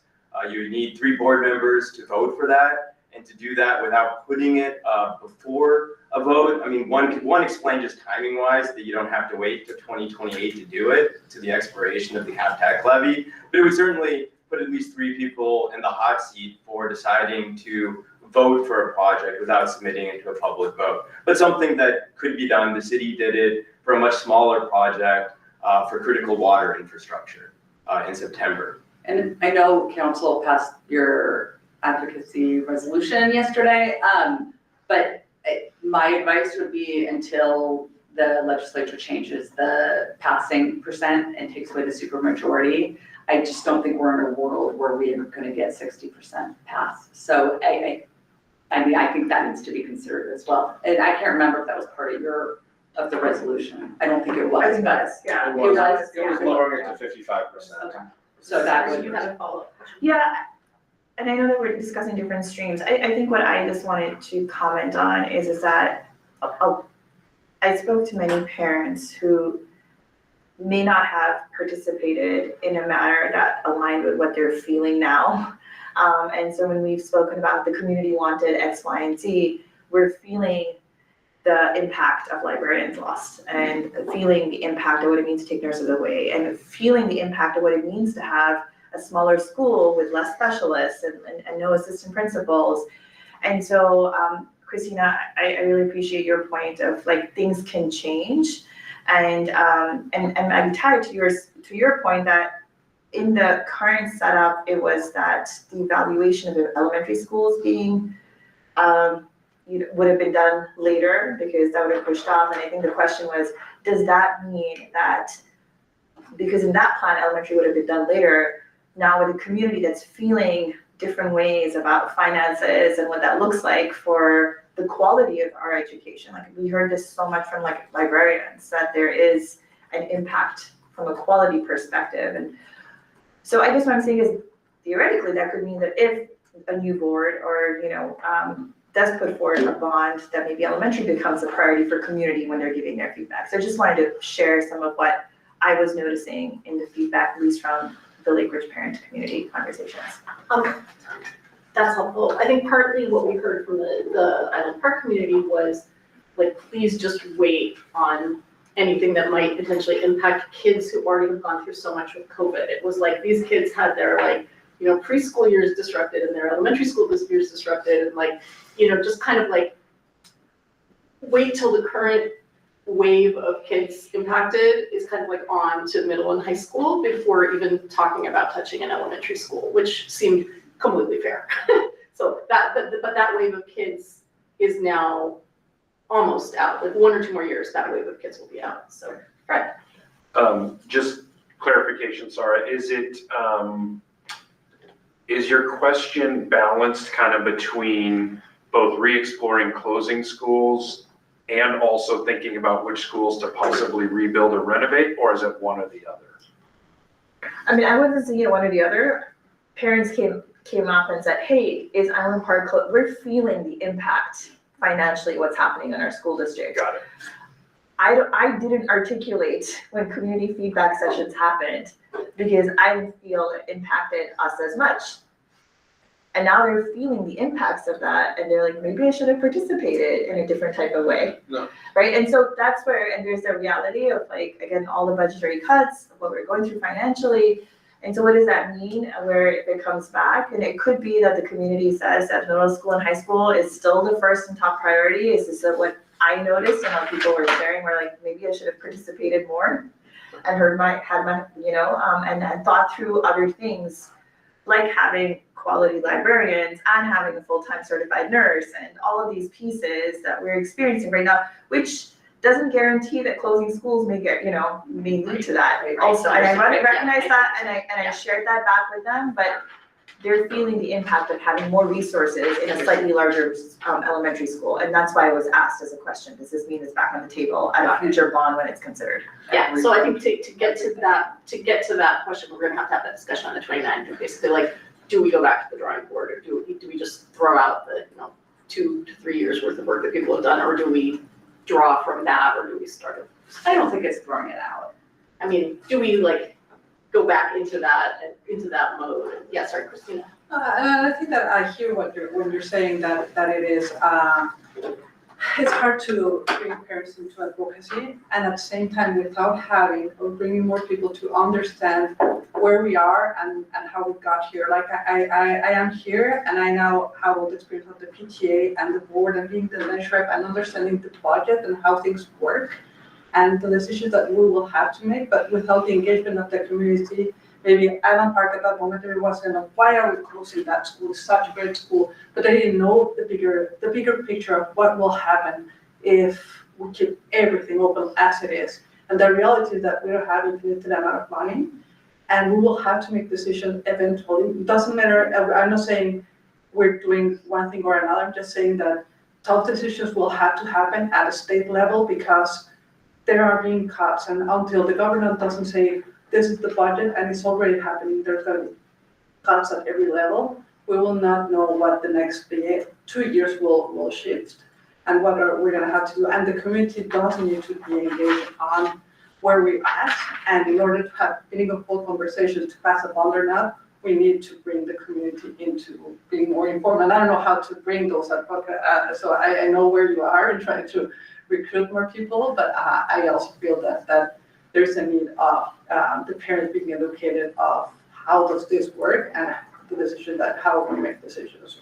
And Julian, I see your card is up, but I just wanted to clarify that when I say the families of Island Park were like, please don't do this to kids who've already been through COVID, it wasn't so much the impact in the sense of like closing the school, it had to do with like even remodeling a different school was going to involve kids, or even just like remodeling Island Park was going to involve kids having to be in trailers, like, in the portables that like, I think they were going to have to move twice potentially during their elementary school years, and so that it's really complicated. We are not Bellevue, which has an entire extra elementary school that they can use to swing kids in and out of as they rebuild or remodel schools. We don't have that. And so that was what the money was for, and that we included in the bond, was just trying to figure out some of the logistics. Like, do you, for example, build one new elementary school and make it bigger than we actually need so that we can take half the kids from another elementary school in, and then only half the kids have to be in portables for like 2 years or whatever. So that was the hope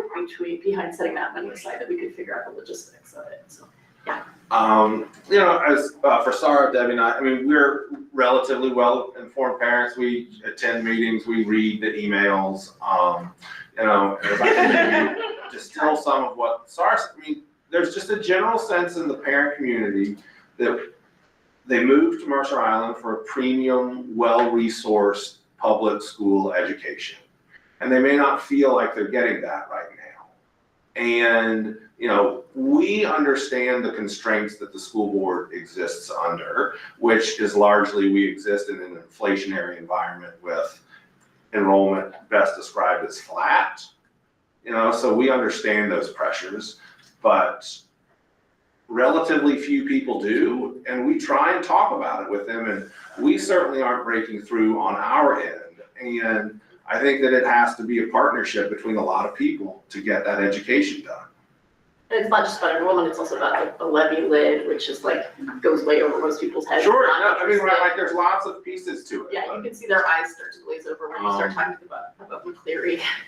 Sorry, Deborah. I was just gonna say, you know, it's, for me, it was frustrating because we did so much work and outreach, and then we knew the second that someone caught wind of, you know, Island Park, and that, like I said, that was organic, and there was discussion, is Island Park the right one, and, you know, why not West, since there's Northwood on the north end, and, you know, I mean, those were all conversations, and as soon as people hear Island Park, it's a freak out, right? Which I get, I'm an Island Park family too, so like, I get it, it is a magical place. Nobody wants to see that change, no one wants to see any of it change, and people freaked out when Northwood opened too. My daughter was a 5th grader the first year, and so that was a huge adjustment for people.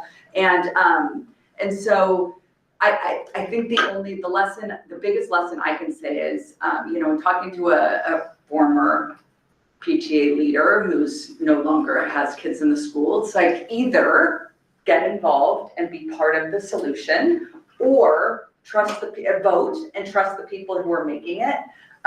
There's no easy solution, and there's no one right solution. And, you know, we did the outreach, we did the committee, we did the community engagement sessions, we did, and then for people to come at the bond and say, well, they should have done this. It's like, well, where were you when we were planning it? And so, you know, it wasn't unanimous across the committee. It was a lot of give and take, and there were Island Park parents on the committee, and it was hard, and it was really, really difficult, but it's the greater good, and it's the greater good for the community. And like I said, there's no right answer. It's, and even the projects at the high school, you know, should we have done just the middle school? Well, maybe, but then people would have criticized that too. So, and I just want to push back a little bit on the people want to well-resourced. They want a high-quality education, and yes, they do expect a well-resourced.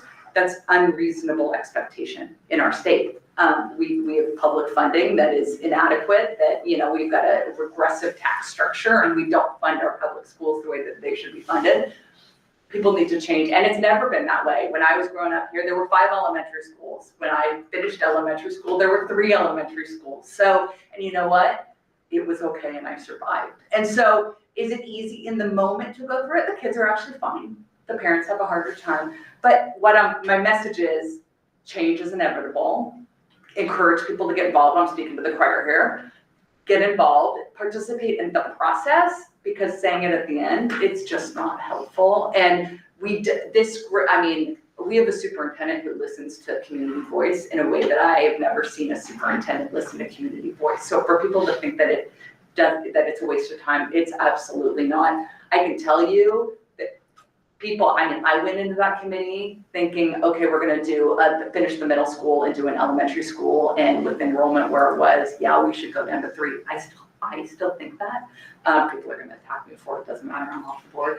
But a lot of people in the know, that was, and you know, within the know, with all the information, that was their view. But the community spoke, and we listened, and I have no problem with that. The frustrating part is the people that come back at the end. But whatever. But it's you know, it's all. But my point is, we need the PTAs to get the parent community involved, because you're always going to have 35% saying no because they don't want to pay taxes. I don't understand it, it's community, but we're always gonna hit that 30 to 35%. I'm recognizing Christina, and then after that, Dan, and then don't Wait, forget. can I? Oh, can I- sorry. uh, Ava, and then Christina, and then Dan, and then just don't forget, we have 2 other topics.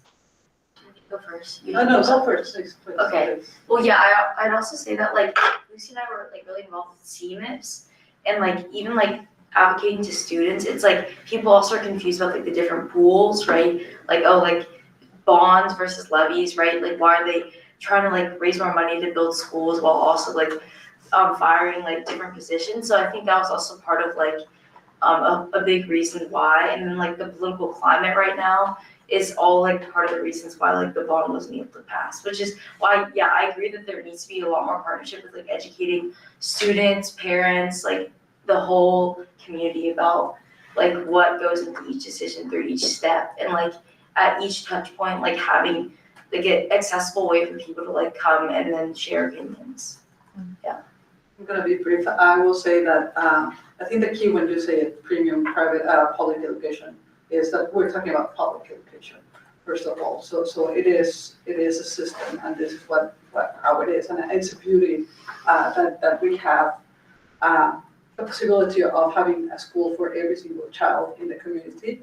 And I will say that having the opportunity to have talked to students from different schools that are not from Merced Island, and hearing tonight our schools, we do have a premium, like the partnership that we have with the PTA and what you do, I think is one of the biggest assets that Merced Island has, that we have a great PTA that supports our schools. And I was hearing one high schooler saying he's transitioning from a school in Seattle to in the middle of high school to Merced Island, and how it was an impact on how much more math curriculum there was offered here than in his previous school. And so I think that we also have to recognize that it is a public, but we do have a great, and it's better off also talking to our graduates to also encourage parents to talk to alumni to see where they are, and I don't know, I think that I do think that we have a lot of things to improve, but we also have a good place. I see Dan, and then Lucy. Yeah, one quick point of observation is that the participation rate was very high for the last special election. I think it was 50%, which was high compared to like the previous like election within the district when it wasn't general nominees, and high relative to other districts. So that's a consideration when sort of looking at what the plan forward is. And then the other thing I would say is, despite all its imperfections, there was involvement. I think that's a testament to the turnout, and it's an opportunity to see that can be different ways in which people can legitimately see the same facts. I mean, is it millage rate? Is it the total burden? Those are two different ways to look at it. I think they're equally valid, and that's the reason matters are put to a vote for a discussion on it, to have those conversations. But yes, I do think that the participation rate is a significant factor in sort of looking at what the landscape it is going forward, because certainly the results were not due to low turnout. Yeah, I just say, I mean, to agree with Christina, I think like, you hear a lot of messaging about our schools not providing like a great education. For me, that's always kind of a weird thing to hear. Like, I mean, we're just coming out of AP testing week right at the high school, and I'm seeing like nearly all of my peers taking AP tests. And we have insane numbers of people taking AP tests. You see people getting scores way higher than the national average. And so I think that messaging about like our schools are actually providing a really great education for students, and like all the numbers really do show that. I think that's so important for the response to pass, because you see a lot of that messaging being around, our schools aren't providing a great education, our schools aren't doing this and this, and so they shouldn't get the bond. And so I think that providing that really positive messaging around our schools is just so important to people wanting to fund them and wanting to get them their tax money. And so I think hopefully our PTAs can help, support our schools and showing the great things that students are doing, because I mean, we see it every month when we do our board reports, just how awesome our students are doing. It's really great to see. I'm just gonna pivot if I have the permission to do so, but I wanted to thank you, Lucy, for sharing that. And I say this with my hat of an elementary school PTA and not my other role with Julian. I just wanted to offer that what's amazing about our kids that are in high school is that you have all these opportunities, and the kids that are coming up through elementary live in a post-McCleary world. So 2018 is when McCleary, I think, passed. And so there are different types of resources that kids in elementary have that, or do not have, as you may have had when you were in elementary school. And you know, and this may be a different topic, but just wanted to name that because I noticed it a lot at the elementary level and the opportunities for understanding pathways. We've had this conversation, Fred and Maggie, we had it at Linkage, and just understanding those pathway systems in different subjects, math being one of them. I brought it forward last year as well at the Linkage, is that we don't have the same types of resources at elementary as the kids in high school do. Our kids in elementary don't have the same types of resources that our kids in high school currently had when they were in elementary school.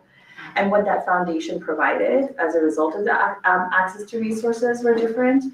And so part of what we have noticed definitely at the elementary level, and this is what I'd love to lean into some of the other elementary PTA presidents, is the need for parents to be supplementing some of those same opportunities because we have access to less resources. I noticed that very much. And I don't know if Debbie and Sarah or Naveen, if you want to comment on that, because I don't want to speak for all of your schools, but I know we've had this conversation.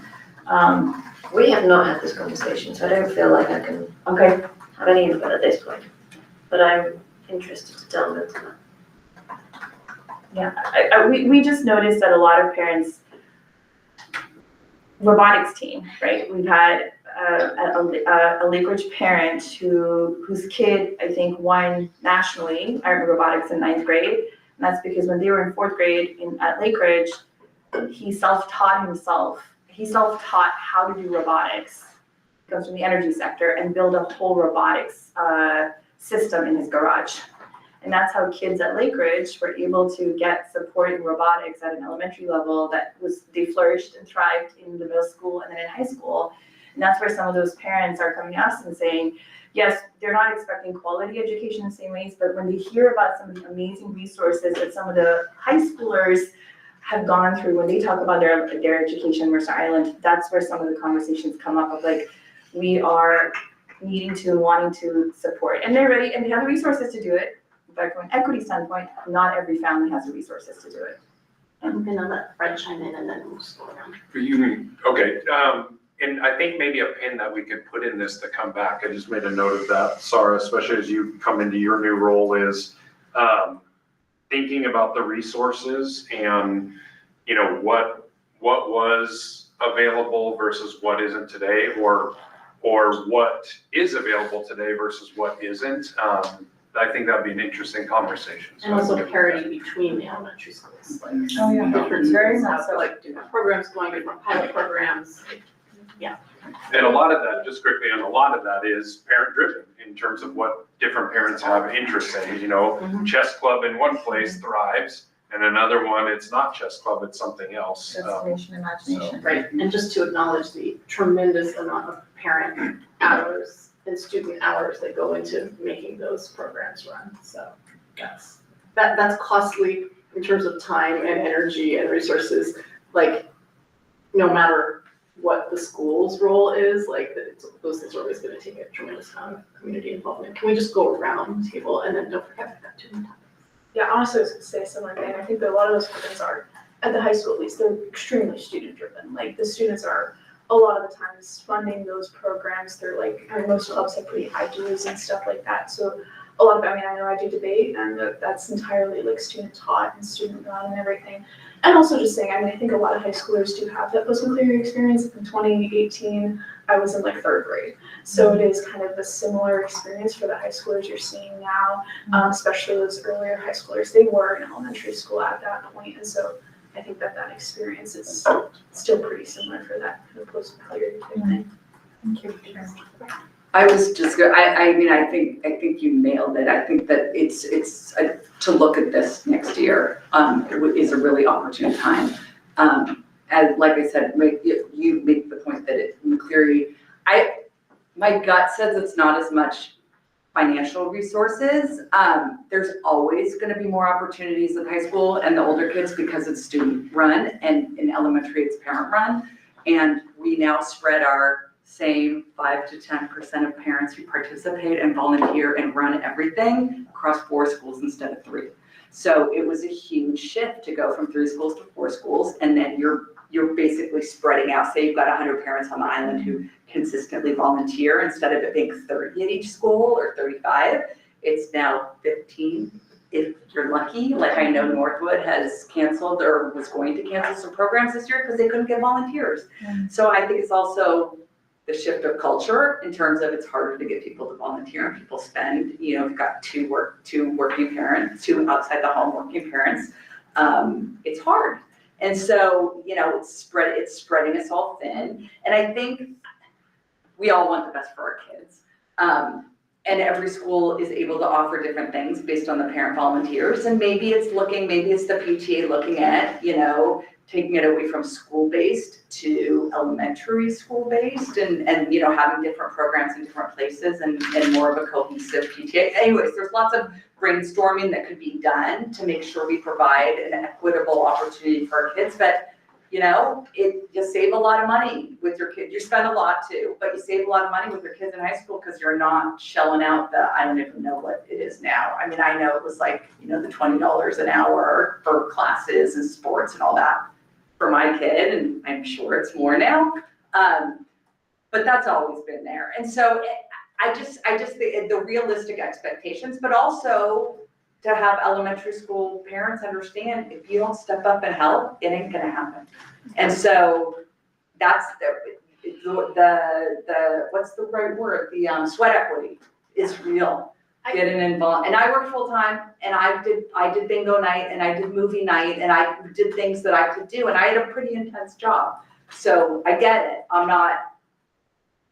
Dan, I'm gonna recognize you in like 20 seconds. I did want to say, I feel like there's also a little bit of a cultural shift that has gone on since my older kids were in elementary school, partly due to COVID. It's like during COVID, everyone stopped going to stuff, and everyone kind of turned internal, like to their own household and their own family. And I have found it harder to recruit people for volunteer type activities post-COVID. Like people are just like, oh, I don't do that anymore. I stopped volunteering. It's like, what? You can't do that. Yeah. Yeah. So I want to push back a little bit on the narrative that there's not as many resources post McCleary. It's pretty clear there's more resources post McCleary. I would encourage everyone to take a look at the 2024 Citizens Guide to K-12 Finance that was prepared by the nonpartisan Senate Committee Services. In particular, slide 27 shows increases on spending per pupil as adjusted for inflation over the last 10 years. What has happened post McCleary pretty clearly is as fundings become centralized, there's a question of, is that equitably distributed? And is there a loss of accountability for balancing budgets at the local level? And those 2 questions, hopefully, there'll be a conversation about in the coming months and years, but it's not less resources. I'm just gonna debate, and it's not a debate because we might disagree on this. I think the percentage and what is being allocated to public education in state has gone down and is going to be, and it went back down. And everybody in their own house, every single bill has come up. Like absolutely everybody here has going to the grocery store, and with $100, it's not the same that you could buy before COVID. So I will disagree with that. I think that it is. However, I would love to have the conversation another time. I mean, I'll show you the graphs. I mean, we can adjust for inflation. Another time. Yeah. This is something that Facts are facts. totally. Yes, absolutely, I agree. That's how it We is later. still want to talk about staff reductions first next school year. We want to talk about legislative session impacts, positive and negative. I actually like to flip this if we can. Sure. About legislative session impacts, because I don't think it's a very long conversation. I could be wrong. Do you guys have specific questions, or do you want to hear from? Maybe tell the board the resolution. Yeah, tell us about what you passed yesterday. The advocacy. Yeah. Position. You know what I'm talking about? No, I mean, I just don't have it at top of mind. I would have to pull it up. But largely, no, it was a request to the, our local legislators to, you know, what we as PTAs would like to see more of. One of the things was the lowering of the, limit on the bond from 60% to 55%. And that's the only thing that comes to me for top of mind, but, you know, largely fully funding public education is sort of the top line that we're advocating for. Sorry, anything else? Yeah, I'm trying to look it up, but I didn't have this going on that we had. No, Mark didn't send us an electronic copy, so. Yeah. I will say that this year, what worked very well, it was this partnership not only with the PTA, working with the board on advocacy, and also us as Merced Island PTA and board, also talking to other districts, because we were able to actually hear what is happening at other districts, and also be able to be more effective when we were going to legislators, talk about not only about Merced Island, this is what we need, this is how it looks in Merced Island, and this is how it looks in Bellevue, and this is how it looks in Federal Way. So it was not about, I think that we are constantly being brushed off, saying like, we are here in Merced Island. Like, no, yes, we are Merced Island, and this is the same in Bellevue, and this is the same in Federal Way. So we were able to do this, and I would love to see if continue this partnership with the advocacy in PTA. I think that was fantastic. I think it went very well in that sense. We do have to, it was a biennial budget that it was passed. So I think that we also add in PTA and us will have to come with where we can work with legislators, because we will not be able to manage as much budget, but other priorities will be important. And I think that this will be the year to challenge those priorities in terms of what's happening from the executive level and at a state level, and seeing what related to Title IX or civil rights or things like that, that we might be able to push with legislators what we want schools to pass, that does not require necessarily budget, but will impact the education hours of our students. So, and that's the summary pretty much. There's nothing more. Do you have anything to add? Just kind of some observations I had coming out of this legislative session. One is, yes, we have to continue to come together and have a unified message to the extent possible, starting in this room with this group, and then going out into, you know, District 2 and the other pieces, because our legislators need to continue that. Second observation was, I think the influence of the governor was different than I've seen in previous years. And I think that's something that we have to think about in terms of advocacy and what that looks like as the governor heads into his tenure. And the third one is, because the state is cutting and reducing budgets, the conversations became about who was going to have to cut less, or which departments within the state budget are going to have to cut less, and then of any remaining money, is there going to be any? And then so it became this kind of fight over a pot that didn't exist, and it'll be interesting as we head into the second phase of the biennium. Generally, there's not a lot of money shifting there, but I wonder what's going to happen from a policy standpoint.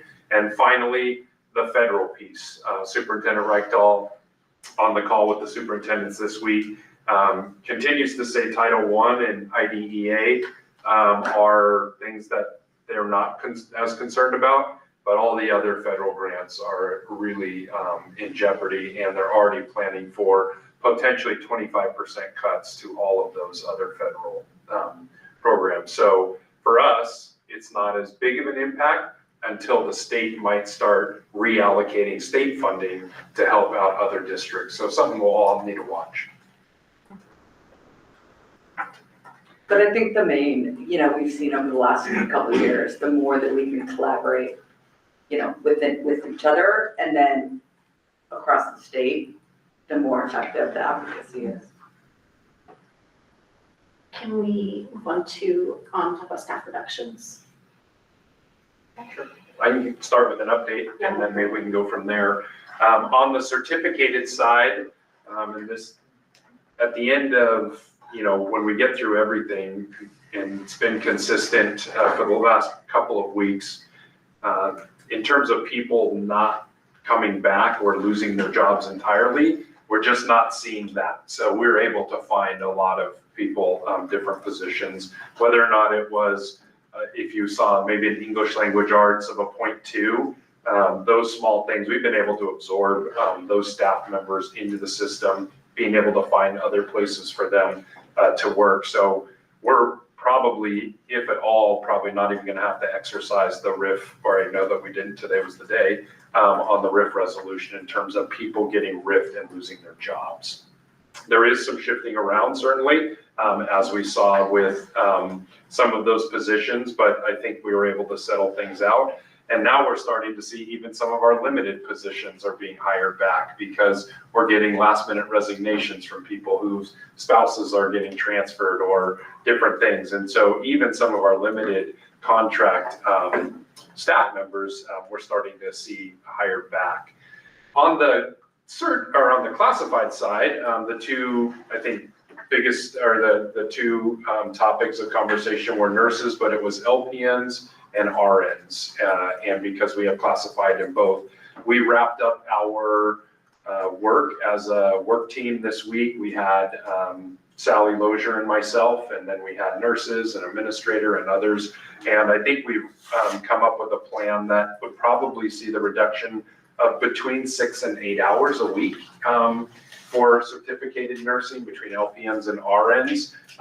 Maybe a little bit more, but it's not going to be nearly as much as we saw. I think we redid the whole formula, really looked through the lens of what do our students need, not just to each building. I think that speaks to the conversation you were having earlier around as schools get smaller, it's not about making sure that every school has exactly the exact same staffing, but where does that staffing need to go based on needs of students? And I thought it was a really positive conversation. So I'll have more with that coming up, but those reductions on the nurse side will not be as significant as we once thought. And then also kind of tailored to the need at the different schools. So, yeah. For the parents with specific medical needs, were those parents contacted as part of the setting of this staffing model? We didn't contact them, though we went through all of the nurses were looking at all of their significant healthcare plans, which the parents are part of in terms of writing that. And so we really looked at, okay, if this school, might have these 3 students, that might be a school we cannot ever leave without a nurse there versus another school. So it wasn't about the parents, it was really going back through their healthcare plans.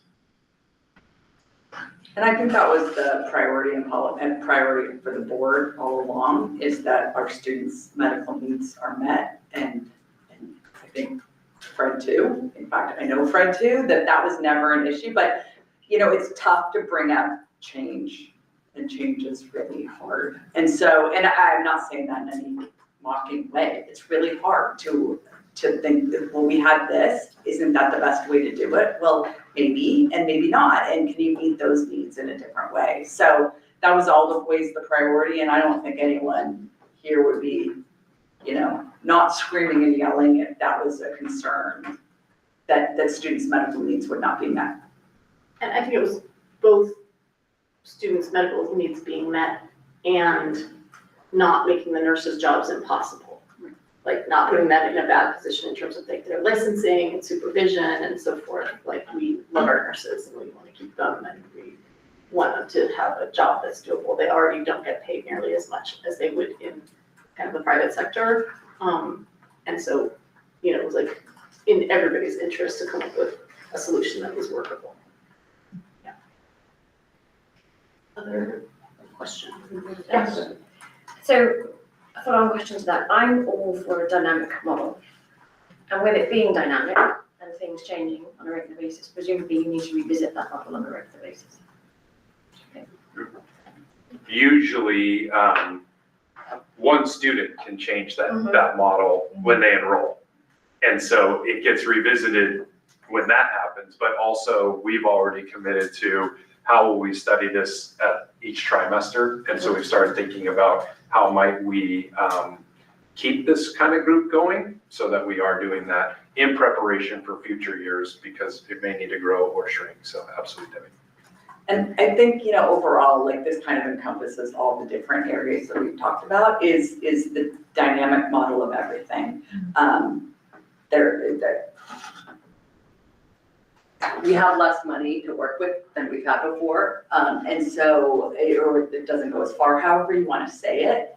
Our money isn't going as far as it has. And so really looking at it, being open to changing structures to meet the needs of students is, I think most people would agree, is the way to go. Like there's no magic, there's no secret magic bunnies like hiding somewhere that we can pull out. There's no big programmatic changes that are cuts that we can make anymore.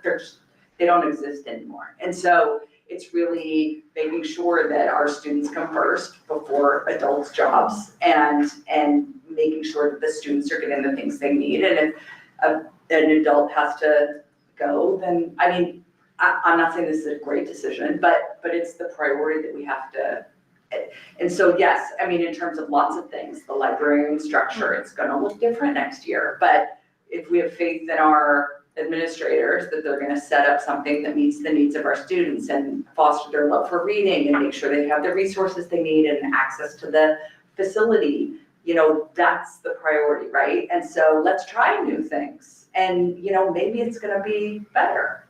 I want to see magic bunny that's I know, you know, they're hopping all over the island the now. budget bunny. Yeah, Sarah. Yeah, I just have one last question. Debbie, really appreciate you saying about going back to evaluation. I personally really appreciated, Maggie Tai, your presence at PAC, and from what I understand, every school board member goes to a PAC at every different school. And I'm curious that as you think about the summer and the fall, and I've heard the word study sessions come up of like, we need to convene and talk. It had come up in our session. I'm curious as a board, what are some of the study sessions that you're thinking about that you want to look into further? So we have the obvious, the bond, and but I would love to hear personally what is on your mind for what you're hearing in the PACs that you're sitting in that you would love for the school board to consider and do deep dives on. That's a great question. Fred can actually tell you what's actually on our agenda for our upcoming next couple of study sessions, correct? Yes, I'm running into those right now. The one coming up on the 29th is a full overview of the budget coming up for the 25-26 school year. And that kind of sets it up so that the board then has the whole month of June, if they have other questions or comments, and then at their last meeting in June, that's when we'll ask if for an approval of the budget. They don't have to approve it at that point. They could kick it back and then we'd have until August to approve our budget. And the other item on the 29th is going to be the bond. And the three main questions that have been asked that we want to explore is what's the cost to run a bond if we come back? What are other options for funding around non-voted debt and some others? And then how might we go about surveying and canvassing our community so that we can make an informed decision with data around what would come next. So that is what's coming up there. And then we'll be coming back on, I believe it is the 16th is our next study session. It's a little shorter before graduation, and that one I think is going to be more on bond, but then that one might get a little bit into EP&O levy. If not, that'll be at the end of June. Those are the main ones that are coming up. Those are the main topics coming up that have been scheduled. And just to answer it more fully, like we do study sessions and we do them several, 3, 4, 5, even times a year. They're usually longer. It's more of a learning opportunity. So we do curriculum-based, policy-based. When we were revamping the mission, value, vision, mission, that was study sessions. And we've studied, high cap inclusion, the math curriculum, those are the types of things that we focus on in study sessions where it's a larger governance policy, bigger block of time to have more in-depth conversations. And we often don't broadcast them. No, they're usually broadcast. They're broadcast, they're just not recorded. They're usually Oh, recorded they too. used to not be. They used to Okay. not be, yeah. I mean, the whole point of not recording them was to have, it's a learning opportunity, so. We tend to not record the ones that are like training sessions for the board, but the ones where we're discussing things like the budget, whatever. But, we take feedback on that too. So if there's things that you feel like should be examined or, maybe Learning Services is doing deep dive, like they do their deep dives and curriculum-based and programmatic-based, and Andrews does with technology. And, sometimes they bring it to us and sometimes it's an operational decision, so they don't. So feedback is great. Just real quick, because I know we're out of time, but another way that we look at things is through the committee structure, where, 2 of us or more, but at least 2 of us will go in and sort of study something and bring it back to the board. So not everything has to be done in the full board study session. Christina and Dan worked together to bring us, the language in our immigration resolution that we did. So that sort of thing, there's lots of mechanisms for the board to look into things. It does, it's not, if it's not done in a study session, doesn't mean it's never done. It's just there's a lot of different ways that we can sort of examine something fully and not all of us have to do it fully in the work. Yeah, and Christina raised questions around AI and kind of what the district is doing about AI, and that's something I was interested in. And when we discussed it in a meeting, I don't know, 6 months ago, 4 months ago, something like that, there was enough support to make that a thing that the administration is going to come back and kind of report to us on at our next regular meeting, I think. Yeah, at our next regular meeting. So we'll be hearing about that. And one other item I forgot, I knew I was trying to find it. Andrews and I were just talking about it today. It will come up in June, either at the last meeting or on the 16th, is looking at some new communication tools for parents and families and for us to communicate out on. It came up a few years ago, a number of different platforms out there. And so we're going to be kind of bringing some potential ideas that we have to streamline communication. Also to cut down on administrative costs with uploading things into different places, having it more streamlined. So that will be upcoming too. Yeah, great. I think that's about it. Any final anything? No, thank you for the time. We always value hearing from you guys, and yeah, this was very cool. We've sometimes done this meeting and had an extremely structured list of questions where it was these are the 30 questions that we need to get through every single item, and I think this flowed actually a lot more smoothly and let us kind of get in deeper on some of the things that we No, thank you for your candor, it's great. Looking forward to tomorrow morning. Yes. Award ceremony, yeah. Yeah, That is award correct, ceremony. so be sure to be there at 9:30 a.m. at the VFW for the PTA award ceremony. Thank you. As you know, Fred is receiving an award as well. I don't know that. Didn't know that. Does he know that? I didn't know. He doesn't have.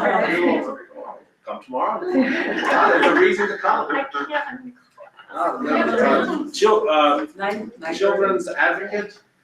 Oh, Yeah. nice. We need a motion to adjourn. But can I? Yeah, Christina. I wanted to say something, and we can. Oh, yeah, I'm so sorry, Christina, asked at the beginning if she could say something again. No, it's totally fine, it's totally, I will say that I chose this meeting because it was low key. Yeah. I wanted to be with friends. But just wanted to say something from me, Christina, not the board. It has been very heavy, and I've been thinking it since last meeting. I've been called and, sometimes I'm not brave enough to stand up for some people. And I wanted to say, And I wrote some things because it's what it is. But I think that Gandhi once said that we must be the change that we wish to see in the world. And this is what I want to be. So I want to first say that I'm making myself accountable, and I am offering my apology to the board for not standing up when my fellow board members have been harassed and attacked in a way that they shouldn't. And just because I was afraid not to be a target, I have been silenced. But it's not okay to attack and be so, it's okay to have respectful disagreements. We can really respect each other, and we can totally differ in our opinions. And it's okay. But it's not okay to come and every single meeting to harass our members of the board and limit the way that we work. That is not okay. It's just limiting the way that we are working and the way that we want to model how governance is for our students. I also think that being bullied online is not okay. And this is what is happening to Joy. And I think that we have to speak out, because it's constantly on social media every single time. We have heard the issues. Either you agree or not, that is not the issue. She has her first right amendment, and that's it. The rest, if this will be happening to a student, everybody will have been saying, this is not okay. So I'm saying this is not okay.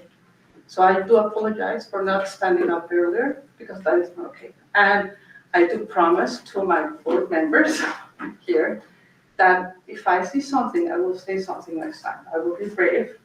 And I apologize to you too, because I have not shown how a good way of governance, standing up for others.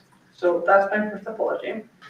My second apology, I was hoping she will be here, but she's not here. And that is for a PTA member that has been working in advocacy.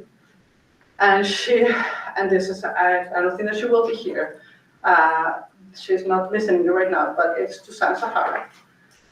Because she reached out to us saying that she has been targeted because of her identity and who she is. And nobody says something. And it's not okay. This is a very difficult time for her and her family, and for who she is. She has been asked her different leadership positions, requested to different community members to be removed from her position just for who she is, and it's not okay. So I went to a museum when I went back home that is called the Museum of Tolerance, and I love this definition, and I will read it down. That it says that tolerance is the harmonic relationship of our differences. And that's what I think it is. It is not to just put up with each other. That's not it. And it's about respect and accept and appreciate diversity. And I want to live in a community, and I want to live in a Mercer Island that will absolutely take care of, will leave that it is a harmonic relationship of our differences. And I want to finish a little bit with two things. The first one is one that Thomas Jefferson wrote. He said, the care of human life and happiness and not their destruction is the first and only legitimate object of good government. And I think that has to be extended for all. So I want to see, and I hope that all of you will help me to show how we can govern in a way that every family will feel that they belong. And if you see an injustice, and if you see that they're targeting somebody, we will stand up for them, because that's what we should be doing. So I do apologize to you guys, and I do promise to every single one of you, because I have not stand up when each one of you have needed it. So I needed it to be intimate, because at the same time it was to you guys, and also for extend that to the PTA and advocacy, that I am sorry that I did not stand up when I did it, and I will do that personally later to that person. So just wanted to say that. And now you can adjourn the meeting. Thank you, Christina. Yes. Do I have a motion to adjourn? So moved. Triple motion. Second? Second, okay. All in favor of adjourning this meeting, please say aye, students. Aye. Board members? Aye. We are adjourned. 2-0. Thank you so much. Sarah, you short, raise your hand and she just put it. Oh, no, do they? Sorry. Sorry. I just wanted to say thank you all for all that you do. So much gratitude from the high school community to you all. Thanks, Siri. Thanks. Thank you, Siri. Kind of building civics engagement or whatnot. Tomorrow, Lucy and Ava will be receiving an award from the Association of Washington School Administrators for their leadership in forming the group